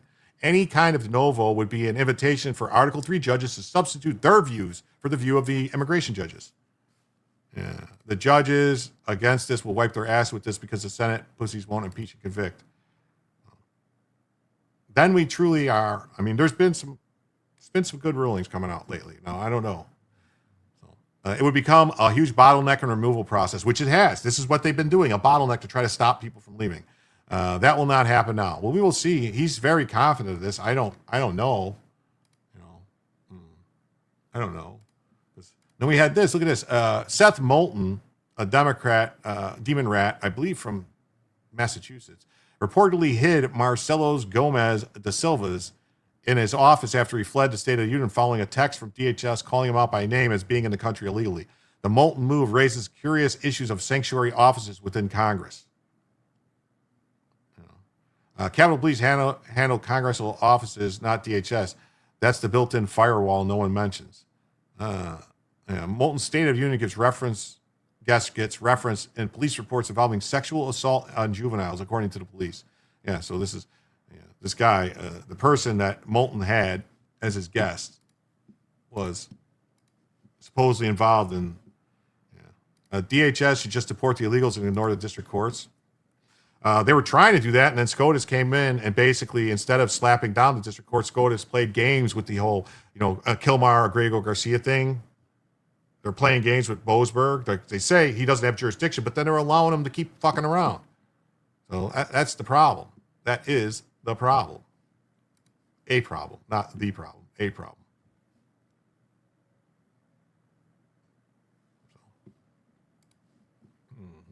Hey, Dan. Great to see you. Sorry if I didn't say hi before. So Moulton under fire for Great American hidden in his office. Yeah, how could it be a Great American here illegally? Representative Seth Moulton appeared to have pulled a Hannah Dugan at the State of the Union, where the Milwaukee judge helped an undocumented alien escape her courtroom. Moulton reportedly hid Marcelo Gomez in his office, De Silva in his office, after he fled the State of the Union following a text from DHS calling him out by name as being in the country illegally. In the meantime, news reports raised questions about his possible criminal record. Silva was born in Brazil and moved to Milford at age 6 on a visa. However, when that visa expired, he stayed in the country illegally. When Moulton announced bringing him to the State of the Union with others sought by the government, the DHS objected that today some Democrats in Congress are planning to bring illegal aliens as guests to the State of the Union. Once again, they are putting illegal aliens above the safety of American citizens. Jason says, Pam Bondi is next to be fired? Maybe, but I don't know. I mean, I seriously think that Pam Bondi's connections with Susie Wiles, and Susie Wiles is the one telling Trump to do a lot of these stupid things. In the end, Trump will say he got the worst of the worst, and now we must resolve the issue of the others. I bet $1. They arrested a county judge in Boone County, Arkansas last week. Missing funds. Arkansas State Police delivered him to the neighboring county. Unfortunately, bonded out in 2 hours. Are Theny drunk on power judges? Yes. Maybe. Yeah, probably not. Because supposedly Susie Wiles is going to leave after she tanks the midterms, and she did her job in fucking up the midterms for everybody. That's what I think is going to happen. Yeah, Wiles got to go, but she's going to wait until after they lose the midterms. It then singled out Gomez as an illegal alien who has no right to be in our nation. We are committed to enforcing the law and fighting for the arrest and detention removal of aliens like him. I mean, the law says every illegal alien has to get out of the country. That's the law. It doesn't say, well, if they didn't commit any other crimes or if they haven't raped anybody, they could stay. But the Democrats are fighting, the demon rats are fighting to keep even the rapists and the murderers in. That's the fucked up thing. They're doing shit like, granting clemency, issuing pardons so that they can't use their criminal record against them. That's what's going on. Gomez De Silva then fled the chamber, and Moulton hit him in his office, calling him a great American. He told the Globe, I can't believe they still want to chase after me. I'm just disappointed in the ignorance. It's really inhumane, and there's a lack of empathy. The DHS never suggested it was seeking to arrest Gomez in Congress. Indeed, there's no evidence DHS was actively seeking the arrest of this individual. In the meantime, the Boston Herald sought to confirm his record and found what is described as troubling. In an update to the story, the Boston Herald did some digging into Gomez De Silva, who, over the summer of 2025, became an activist and a celebrity of sorts among the demon rats, including Moulton and Governor Healy, after ICE detained him for several days when they were looking for his father. Read the background on why he was released here. The information the Herald found, while incomplete, is troubling. The Herald submitted the public records request to the Secretary of State's office and the Milford Police Department regarding 2 reports, one from June and one from September, where Marcos de Gomez Silva was apparently named as a person of interest. The Herald sought the police report and dated this, also featuring the 19-year-old. The Milford Deputy Chief, John Secchione, denied both of these requests, indicating the police reports from June 2020 involve a sexual assault and juveniles, and the report from September involves juveniles. He did not elaborate. Well, the guy's not a juvenile, so it must involve someone besides him, right? Moulton's move to hide Gomez raises some interesting legal issues. First, members only enjoy legislative immunity under the Speech and Debate Clause. Article 1 states that senators, representatives of Congress shall, in all cases except treason, felony, breach of peace, be privileged from arrest during their attendance at the session of their respective houses and going to and from the same. And for any speech or debate in each house, they shall not be questioned in any other place. This is usually protection for statements made in Congress. Moreover, the DHS was seeking the undocumented alien, the illegal alien, not the member itself. Second, searches of congressional offices have always been problematic. I have criticized past surveillance and searches as undermining the separation of powers. However, those searches targeted members, not fugitives or deportees. He says, we should help the Kurds. Yes. We should help the Kurds in a way. Finally, putting these limitations aside, such controversies are generally left for Congress to police its own ranks. It is not clear whether the House will address the question of using a congressional office to shelter those being sought by the government. The Moulton move raises the curious issue of sanctuary offices within Congress. It's also unclear whether Moulton supported this individual in his transportation to and from Congress, including the use of staff to facilitate such movements. If Paxton gets the Save America Act passed, Bondi is done, pretty sure. Yeah, in a way. Yeah, you got that, right? Kurds in a way. As weird as black pills I am, I don't think we'll lose the House or the Senate. I don't know. I mean, the Democrats, the Demon Rats, are definitely trying to do as much gerrymandering where they can, because they obviously don't think they can win unless they gerrymander California and Virginia and these other places like they're doing, you know. Moulton has not responded to the Boston Herald's report of the police reports connecting his guest. Of course he won't. He'll say it's slander, fake news. That's what they'll say. It's slander. It's fake news. What are you doing? Uh-oh. Uh-oh. That was bad. My bad. I hit the wrong button. Sorry, hit the wrong button.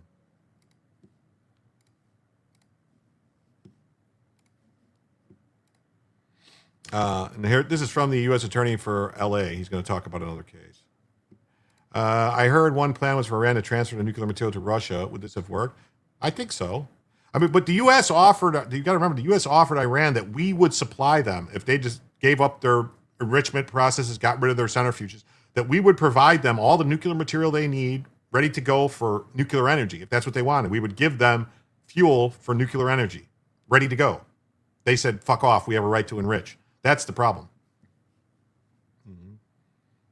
So the House is gone with all this gerrymandering. Republicans will hold the Senate. I don't know about all that. Seriously, I really don't. Because some of these things are not like, the gerrymandering sometimes doesn't work out. Like the stuff in Texas, I don't know that it's going to work out the way that Republicans thought. I just don't. Like I think they gerrymandered those, they set up those districts going by numbers from when Trump was on the ballot. So I think that might be a problem. Same thing with these Democrats. If you cut it too close like they're doing in some of these places, it can bite you in the ass. Because if they don't get the turnout they need for their people and other people do, they end up losing. So he says it's all dirty material, not transportable. He said this is a significant victory by Pam Bondi for the rule of law and separation of powers. A lower court tried to take control of our federal law enforcement agencies and dictate how they enforce immigration laws. The Federal Appeals Court vacated the lower court's injunction that placed use of force restrictions on immigration agents during Operation Midway Blitz, calling it constitutionally suspect. The 15-page majority opinion, the judges wrote that the district court, working on a highly compressed timeline, granted an overbroad, constitutionally suspect injunction. The court knew what its outcome would be. It's all about the delay and obstruct. Delay and obstruct. Nothing will change until some of these judges get rebuked or impeached. Yeah, okay. Yeah, that guy was grab the gun. So what do you mean? This guy grabbed the gun. They're not showing him grab the gun, though. Right there, grab the gun. Yeah. So whatever. Chicago Appeals Court vacates judge's use of force injunction on immigration agents. We will probably lose both. No, the Senate's safe. The Senate's safe. Go vote or get Timo Obama as speaker. Yeah. Need 2/3 on most important stuff, not certain on House and Senate. I'm slow about that stuff. A federal appeals court on Thursday. Now, this is the order that I was pissed because they sat on this and they went to Amy Coney Barrett, and Amy Coney Barrett sat on it and said, no, they're going to handle it and let this ride out for all this time. So a Chicago federal appeals court on Thursday vacated a lower court's injunction placing use of force restrictions on immigration agents during Operation Midway Blitz, calling it constitutionally suspect. We were going to let them enrich, and then it was fuck around and find out with denying inspections and oversight. Okay. And questioning the manner in which the district court dismissed the underlying suit. The three-judge panel of the Seventh Circuit was split 2-1 with Chief Judge Michael Brennan and Judge Michael Scudder in the majority, and Judge Frank Easterbrook dissenting. Judge Frank Easterbrook is a giant piece of shit. He has been a problem in Illinois, and that's in the Seventh Circuit for a long time. He's basically somehow gets on every gun case and says every gun law is constitutional. The ending of the Trump administration's appeal was a foregone conclusion after U.S. District Judge Sarah Ellis granted a motion by the plaintiffs to dismiss the underlying lawsuit. But the Seventh Circuit went beyond a mere dismissal of the appeal and ordered what's known as a vacatur, which essentially treats Ellis' preliminary injunction ruling as though it never existed. In the 15-page majority opinion, the judges wrote that Ellis, working on a highly compressed timeline, granted an overbroad, constitutionally suspect injunction. The majority was particularly critical of Ellis for dismissing the lawsuit without prejudice, even though the parties didn't ask for it, leaving the door open for plaintiffs to refile the case at some point down the road. Because the district court dismissed this case without prejudice against the plaintiffs' unopposed request for dismissal with prejudice, any class members or lead plaintiffs could refile the claims tomorrow. They could ask the district court to reinstate a near identical preliminary injunction adopting the facts and legal reasoning from the district court's order. The majority opinion said they can help avoid that pitfall by vacating the order that depends on these conclusions. In his three-judge dissent, Easterbrook said he shared in the same concerns as his colleagues as how the case played out, but that dissatisfaction with the court's handling of a suit should not matter unless at least one of the parties is dissatisfied. So that's a scumbag maneuver. This guy's a scumbag, Easterbrook. The ruling officials ends the case brought by the Chicago Headline Club and other media groups, leading to a sweeping preliminary injunction by Ellis in November, limiting the use of tear gas and other chemical munitions against the members of the media and protesters, and also required agents to wear body cameras and clear identification. The case came to symbolize the havoc that Midway Blitz caused in Chicago. The havoc was caused by the fucking demon rats sending out their fucking paid agitators. Bavino and other leaders, as well as release of body cam footage of guns pointing at passing cars and tackling civilians on the streets. The plaintiffs moved to drop the suit in September following an ominous signs at the Seventh Circuit, which called Ellis's order overbroad and potentially infringement into separation of powers. In a request, the plaintiffs claimed victory, saying Bavino and his surge agents left town. So yeah, that's what happens. That's what they do. They go, oh shit, we're going to get a bad ruling. Drop it, get out of here. We don't want this happening. And then the judge, to protect them, did without prejudice, even though it should have been with prejudice.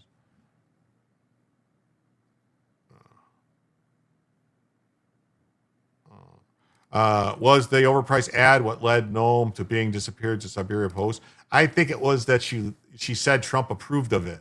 And, I think there was the ads were approved to be ads to try to get people to leave, but it wasn't supposed to be a fucking campaign ad for Kristi Noem, because that's what it looked like. It looked like she was running for office and it was a campaign ad for her. She shouldn't have been in the ad. She didn't need to be in the ad. It should have just been a voiceover talking, showing pictures and stuff. It shouldn't have been her at all.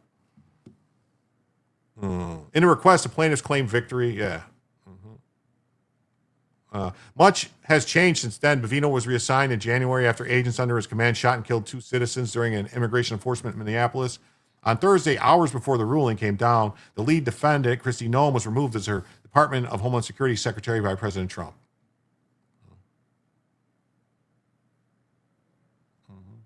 A federal appeals court in Chicago ruled the immigration agents are no longer limited in their use of force. That's what that says. Really? Appeals court vacates the use of force order. Seventh Circuit says he vacates the order. Was this like what? Like a whole bunch of different stories? I don't know. All right. Filibuster. Yeah, get rid of the filibuster.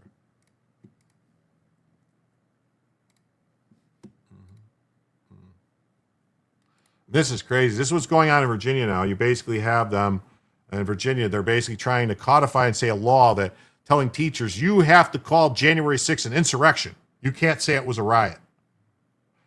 All right. And they're trying to make it so teachers have to indoctrinate kids and tell them it was an insurrection, the worst thing that ever happened in the country. They tried to overthrow the government. That's what they're trying to do. Trying to fucking indoctrinate kids, which I think is compelled speech, which I think is a violation of the First Amendment. I don't know. That's what I think. Any more than if Florida or Texas tried to tell teachers, you have to say it was this. You have to say that January 6th was this, or you have to say that. The Save America Act needs to get done. The characterization of a riot as an insurrection is historically and legally false. However, under this bill, any parent in Virginia public schools would have to accept this form of indoctrination as part of their children's education. Representative Helmer and other demon rats are mandating that the teaching of a false narrative to children rather than simply relying on public debate. The reason is that they are losing the debate over the characterization of this riot as an actual insurrection. Will they pass the congressional maps? People get to vote on it. We'll get to see. We'll get to see what the people think about it. If we lose the House, I predict Republicans will say they need back the majority to get things done. No, that's what they always say. No, I don't know. That's what they always say. Mm-hmm. If they do not include the involvement of Norm Eisen and to protect democracy in January 6th, they are indoctrinating children into a false reality through propaganda. That's right. The demon rats are hell-bent on using the schools to indoctrinate children and brainwash them into becoming good little leftist Marxist socialists. Well, they've been doing it, people. They've been doing it already. That's why we're in the trouble we're in, because we've let it go on. Even under Republican presidents, they let it go on. They didn't do shit to the Department of Education to try to fix it. They have to do this to control the narrative. Virginia is fast becoming the most abhorrent radical left state in America. Yeah. Oh, it's just revealed the FBI had secretly placed, against all rules, regulations, protocols, and standards, 274 FBI agents into the crowd just prior to and during the January 6th hoax. Remember? They said, oh, no, it was Oscar Ryan. There was no people there. This is different from what Christopher Wray stated over and over again. That's right. As it now turns out, FBI agents were at and in the January 6th protest, probably acting as agitators and insurrectionists, but certainly not as law enforcement officials. I want to know who each and every one of these so-called agents are and what they were up to on this now historic day. Many great American patriots were made to pay a very big price only for the love of their country. I owe this investigation of dirty cops and crooked politicians to them. Christopher Wray, then director of FBI, has some major explaining to do. That's 2 in a row. Comey and Wray, who got caught lying with our great country at stake. We can never let this happen again. Her is just like Putin on a horse. Yeah.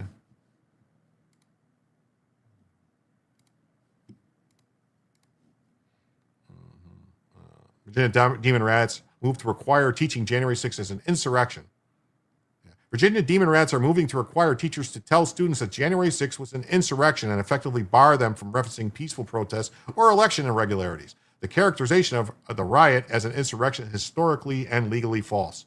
However, any parent who wants to send their children to Virginia public schools would have to accept this form of indoctrination as part of their children's education. In this last election, Demon Rats campaigned as moderates, including Abigail Spanberger. Once in control of the governor's mansion and the legislature, however, they have moved quickly to the far left in a flurry of measures. The Demon Rat legislators just voted themselves a 300% increase in salaries. Yeah, 300% increase in salaries. They will need it. They are moving to increase taxes on ride shares, concerts, counseling, leaf blowers, Amazon deliveries, DoorDash, Uber Eats, ammunition, and other areas.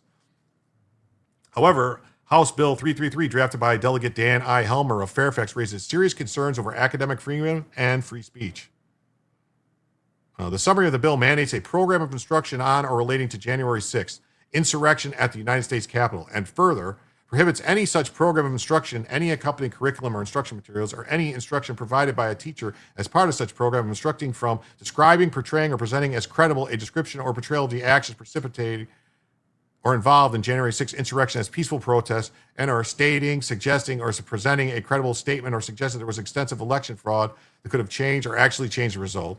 The bill requires any such program of instruction and accompanying curriculum or instruction materials are provided to a teacher as part of a program that there was an unprecedented violent attack on U.S. democratic institutions, infrastructure, and representatives for the purpose of overturning the results of the presidential election.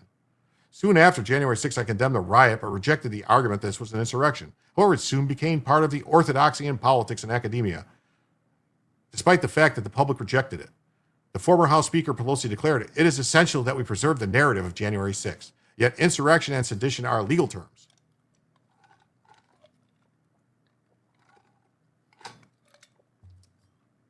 They have a meaning. The FBI investigated thousands after January 6th and charged hundreds. Not one was charged with insurrection or conspiracy to overthrow the country.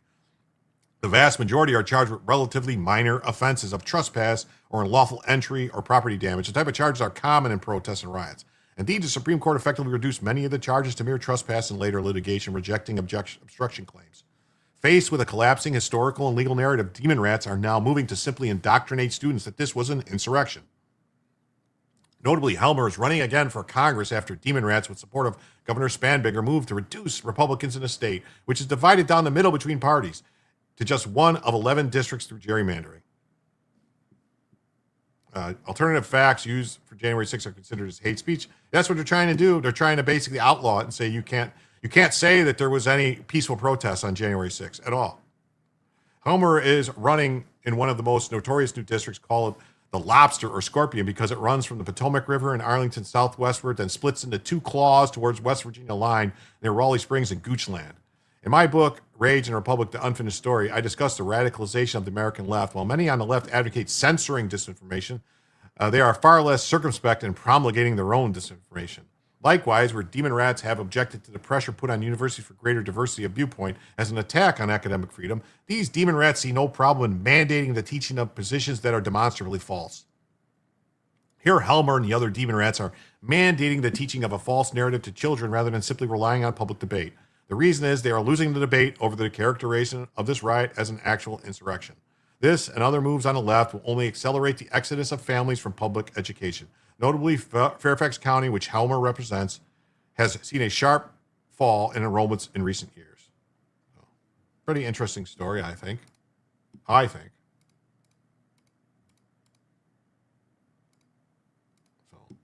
all right. Let me see here. I did have a couple things that I wanted to go over that were on X. Let me see.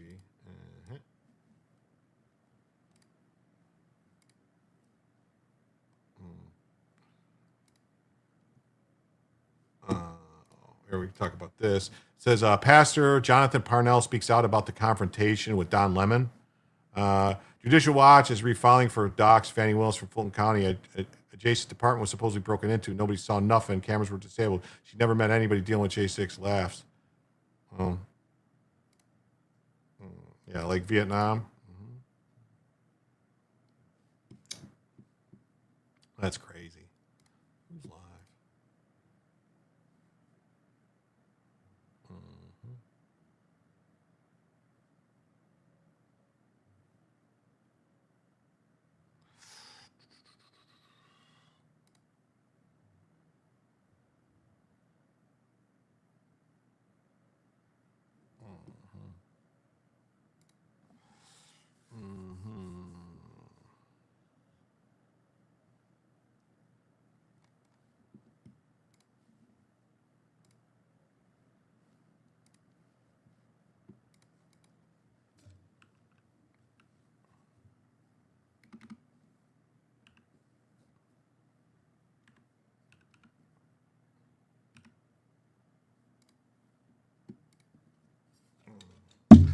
So let's do this. Let's see this. We'll see what this says. This is somebody's show. We'll see if I pull it up. Pastor, I so admire you and the way you handled yourself in that awful, unprecedented moment. You had grace, you had the smarts not to overly engage, even legally, you knew what to say. Leave, please leave, and really set him up in a way, I'm sure it wasn't intentional, but for these criminal charges, because there it is on camera, you telling him to get out, and he refused. But you, I'm sure, had a very different experience of the moment than thinking through all those things. Can you walk us through how it was for you? You're up there, you're preaching, and come on. The next thing you know, what? Kelly, let's go. Yeah, thank you, Megan. You know, the first thing I want to say before I get into that is I just want to state a fact. And this fact is the most important fact in the universe. It's the thing that I always most need to remember all the time. It's the simple fact that Jesus Christ is a real person. He is as real in this moment as we are here having this conversation. He's been raised from the dead. He is seated on his heavenly throne, and one day he's coming back. Like that's my worldview. I'd say my worldview is simply that Jesus is real. And that changes everything. It's true whether we believe it or not, but I believe it. Our church believes it. And so on Sunday, January 18, when we were gathering for worship, we were gathering to worship the real person, Jesus Christ. We're not playing games. We're not walking through a dry liturgical order, but we were gathering to have a dialogue with Jesus where we hear him speak and then we respond to him in praise and adoration and thanksgiving and worship. And so on that Sunday, at the highest point of our liturgy, just as I was about to read from the Gospel of John, chapter 13, we've been preaching through the Gospel of John, and we're in the section that's called the Farewell Discourse, which is the longest Thursday night in the history of the world when Jesus is teaching his disciples in his final moments with them. And in chapter 13, Jesus teaches us to love one another as he has loved us. And so just as I was about to read these verses, a woman begins approaching me on the far right side of our church building. She's followed by a few other folks, and then she calls out, interrupts me, and says something to the effect of bringing judgment. And then as soon as she says something, almost like a flash mob, people got up in our sanctuary, converged in the center of our sanctuary, and we're chanting. We're shouting. I don't know. Let's go. Locked down our childcare. It was a extremely chaotic moment. And then in the midst of all that, I did not realize that the children. And then instantly, as he began to talk to me, others came forward with microphones and cameras, and they kind of surrounded me. And he was asking me again what was going on, what did I think about it, and I told him it was shameful. It's unacceptable. This should not happen ever. Exactly, it's shameful. It shouldn't happen ever. All right, let's see what else. I had something else here. And all right, here it goes. Just as President Trump is demanding the Senate pass the SAVE Act immediately per Carolyn Levitt, John Cornyn is refusing to support enforcing the talking filibuster, the only way to pass this bill. Cornyn is a backstabber. Caroline, thank you, Caroline. The president had a July 4th deadline for the One Big Beautiful Bill. Does he see a deadline for the Save America Act, as I know that's a priority of his to get passed? As soon as possible, I know the president would say. This is a huge priority for the president. It remains one. I know he has added on some priorities to the Save America Act in recent days, namely no transgender transition surgeries for minors. We are not going to tolerate the mutilation of young children in this country, and no men in women's sports. And the president putting all of these priorities together, it speaks to just how common sense they are. These are all common sense priorities of this president that are backed by the vast majority of Americans, and he wants Republicans to act on them as quickly as possible. Thank you, Caroline. Thank you. Wow, pretty cool, right? Oh yeah. So Cornyn needs to go. Yes. Texas Senator, remember when John Cornyn joined Mexico's former ambassador, Soros OSF chair Arturo Sakorian, to attack Trump and his border wall? As Sakorian mocked and attacked Trump, Cornyn thanked him and confirmed that Trump was crazy. So this is John Cornyn. This is who John Cornyn is. These days, with a candidate out there who is Teflon coated to hard data, who's a walking fact-free zone, and whose facts are as loose as his lips, it is very gratifying that there are statesmen like Senator John Cornyn in the Senate today. And I'm hopeful we can continue to work together and keep our heads about us while there are some who appear to be losing theirs in the process. So, Mr. Ambassador, thank you for having me here and Brookings, and I look forward to our continued conversation. The only place where we actually do need a wall is around Trump Tower on Fifth Avenue with Trump inside. These days, with a candidate out there who is Teflon coated to hard data. Wow. So you know, yeah. And then the FBI just carried out a massive early raid against violent transnational street gang in Los Angeles known as 18th Street. It's a rival of MS-13 that uses Los Angeles as a distribution point to sell drugs worldwide.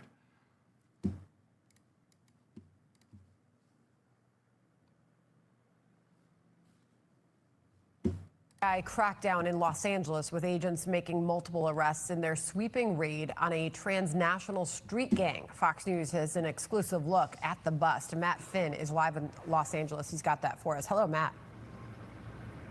Hey, Sandra, the 18th Street Gang is a rival of the... Well, yeah, and I want to point out that the 18th Street Gang is the gang that Kilmar Abrego Garcia says wants to kill him, and that's why he has to be in the U.S. But they're here in the U.S. operating all over the place, so it's kind of weird that he wouldn't have to get out to be safe from them. Just saying. Infamous MS-13 gang, and the feds tell us the 18th Street Gang uses Los Angeles as its main distribution point to sell drugs worldwide.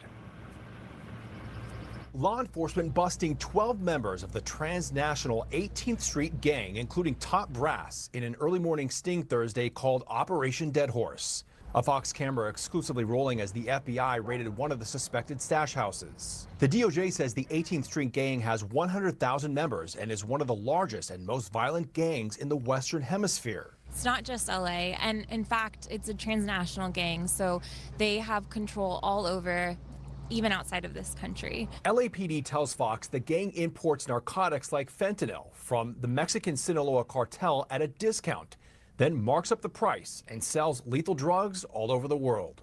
Part of this investigation does discuss how the shots, the leaders, are housed currently in California State Prison. The key thing is they need people at the outside to do their work, their dirty work. And those are the people that we went after today. One of the alleged drug trafficking bosses arrested is a 60-year-old woman busted with meth, fentanyl, and guns. Investigators say the 18th Street Gang has diabolically turned LA's historic MacArthur Park into an open-air drug market, extorting street vendors and even homeless people to pay dues and assist or risk being murdered. The indictment reads the gang threatened one business, if you don't cooperate with us, that's it, you're done.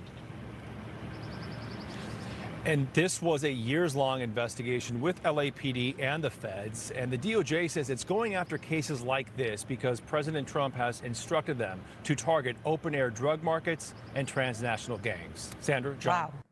Yes, thanks, Lurchlinger. Thanks for being here. Yes, remember, hit the like button. Please subscribe if you haven't subscribed. Jake Gadjoff says, so it takes a world war for sensible social standards to be supported by the system. Interesting. Very interesting. Thank you. Thank you for the 10. And with that 10, that means we are now $90 away from adding a second additional hour to the show, though we already passed the time limit.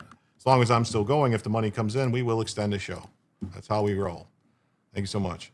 Hey, it's one of those abuelas I hear so much about. They can't be deported because of reasons. They traffic anything or anyone, not just drugs. That's right. That's right. No, they need China to make it. Megan needs to ditch the extensions. He suggested Trump get a castle. Yes. Let's see here. I think I have a couple more here. Oh, yeah. It says, oh, this is interesting. This is very interesting. DHS.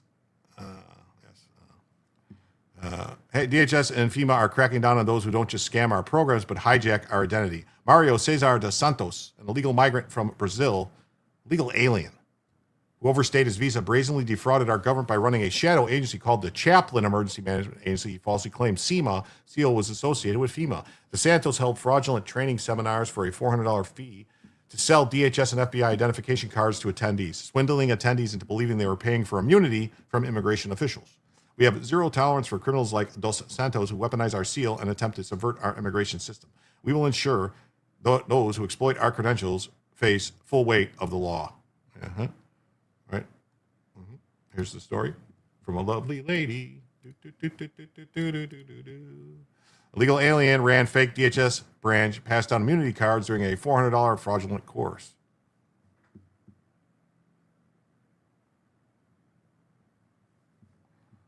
Mario Cesar Santos accepted $400 per person for fraudulent certifications. That's a different story. An illegal immigrant has been charged, created a bunch of fake branch of Homeland Security documents and fraudulent training seminars to sell DHS and FBI and identification cards. MacArthur Park, someone left a cake out in the rain. Mm-hmm. Should be a 20-year minimum. Brazilian national Mario Cesar dos Santos was indicted and arrested in Ocala, Florida last week for fraudulent use of government seals. He's allegedly self-proclaimed president of the Chaplain Emergency Management Agency, which referred to as SEMA, that swindles attendees into believing they were paying for immunity from federal immigration officials. FEMA is cracking down on those.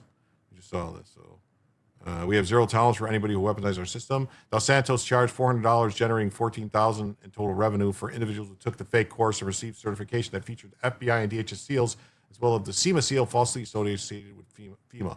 The indictment was brought against Dos Santos by U.S. Attorney Office in the Middle District of Florida.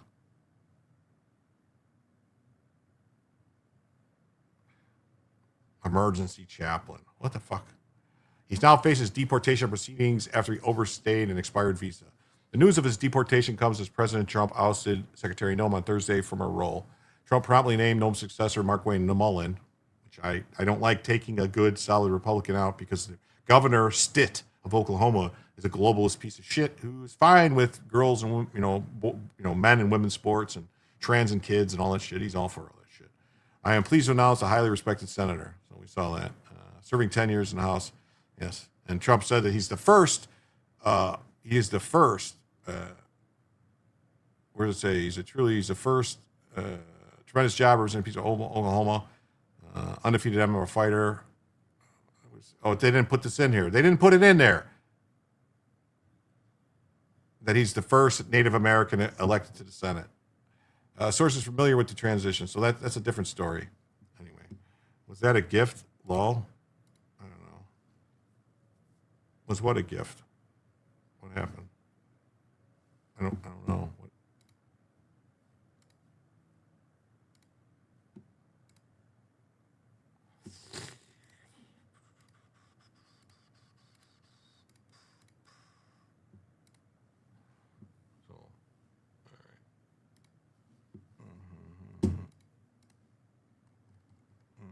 So this Nashville journalist Estefany Rodriguez is now in ICE immigration detention. She came to America in 2021 claiming asylum and has missed multiple immigration appointments. She reports on immigration cases. Yeah, what do you know? Illegal alien here, stealing jobs from America. A Nashville television reporter now in immigration detention. Estefany Rodriguez, who works for Nashville Noticias and Univision 42, was taken into custody by immigration agents March 4th. According to a statement from the outlet, Rodriguez was with her husband outside a gym on Murfreesboro Pike when several cars surrounded their marked news vehicle. The station says several men then exited those cars and demanded Rodriguez be taken into custody. She was later transported to a detention center. Up until now, she hasn't had a case with ICE charging her with anything, any part of DHS charging with anything. She never had a case with the immigration courts. Her attorneys have now filed an emergency federal petition. You can't just come in and say, I claim asylum, and then don't go through the process. You can't not show up to court for your asylum hearings, because if you don't show up for your asylum hearings, guess what? You're not fucking getting asylum. So that's what she did. They're saying she never had a case. She had asylum hearings. She didn't go. She didn't show up.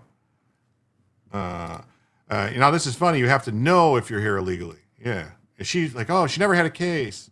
And asking a judge to order her release. The lawsuit claims Rodriguez entered the United States legally, applied for asylum, and has been seeking a green card through her U.S. citizen husband. Her lawyer says she had been following ICE instructions and was expected to report to the ICE office later this month. But according to her attorneys, when they checked with ICE about her case, they were told the charging documents were still being finalized. Now, ICE has claimed that her failing to show up last Wednesday was a sign that she is a flight risk. But in this case, there was an ICE officer who 2 days before said, hey, that appointment does not exist. Her attorneys now question why she was detained at all. The lawsuit also claims immigration agents arrested her without a warrant, a move her attorneys argue violates the Fourth Amendment. Now it does not. It does not violate the Fourth Amendment. The Supreme Court just ruled on that. Immigration warrants, immigration detainers are just as valid for this. She came on a tourist visa and then at some point tried to claim asylum. Guess what? Get the fuck out. We don't need more fat women reporters. We got enough here. They're at Walmart. I see them all the time. They could be reporters. Goodbye. Go back to wherever you came from.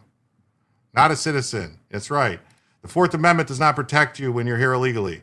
And if you come here and overstay your fucking visa, which she did, you're here illegally.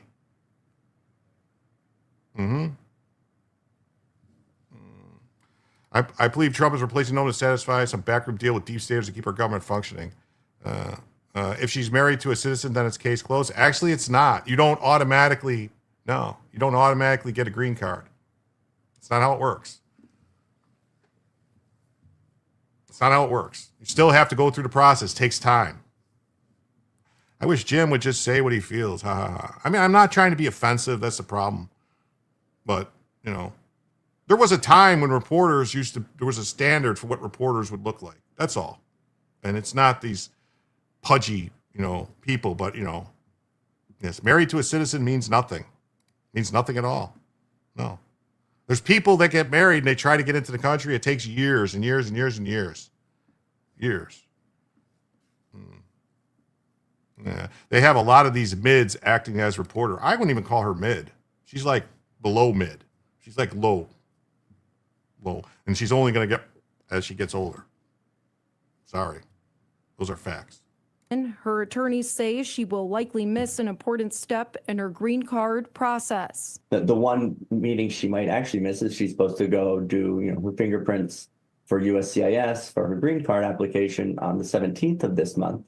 And, can't really get there if you're in detention. In a statement, the Tennessee Immigrant and Refugee Rights Coalition says, in part, it's not lost on us that as a reporter, as Stephanie honestly and courageously told real stories about the harms caused by ICE and the people they targeted. Well, the Supreme Court has said that being deported is not a harm. It's not punishment. You don't have a right to be here. It's not a loss of liberty. Trump lets Bondi F up all the time repeatedly, and she gets praised by Trump. That's because Bondi is connected to the same people that Susie Wiles is connected to, the fucking Bush establishment from Florida. So I don't know why Trump, what's going on? I honestly don't. Like, who told Trump Susie Wiles would be a good chief of staff? I don't know. And detained. Rodriguez is expected to have a hearing March 21st. Her attorneys say a bond motion is likely to follow. Until then, she's being held at a detention center in Louisiana. We reached out to Homeland Security for more information, and we haven't heard back. Oh, okay. Well, because that's how it works. Look at this. Voting fraud. Illegal immigrant Mahadi Sacco charged with voting in 5 presidential elections in Pennsylvania, despite deportation order issued in 2000. Prosecutors say he falsely claimed U.S. citizenship while under ICE supervision. Oh, what do you know? But this don't happen, they said. They said this don't happen. Mine is married to a citizen, a soldier, and now veteran, and it took her 7 years to get her citizenship, so I don't have any sympathy for any of them. Deport them all. Her weird intonation is slightly off. Standards really have slipped. They already have her fingerprints. I'm pretty sure they do. 05 visited Warsaw Pact countries, day 31 without consulting U.S. embassy, make little rocks out of big rocks in the gulag. Yeah. Legal immigrant charged with voting in Pennsylvania's in 5 presidential elections. Oh.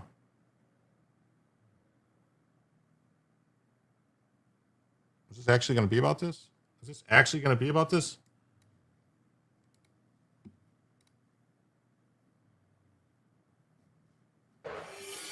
Heated battle over voter ID heating up on Capitol Hill. A jury just convicted a woman in Massachusetts of voter fraud. Oh, it's a different story.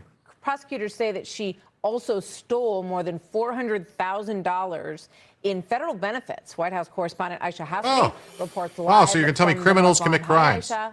What do you know? Hey there, Martha. Criminals commit We're crimes. talking about Newsflash. a 59-year-old illegal immigrant who's been in the country for years, stole someone else's identity, and then voted in the 2024 presidential election. Take a look at this photo here. This is Lina Maria Arovio Hernandez. In this picture, you can see her, Martha, wearing that I voted sticker that we all get when we go to cast our ballots. She's also convicted of stealing $400,000, as you mentioned, in benefits. She apparently used her fake identity to obtain multiple state IDs and also a passport.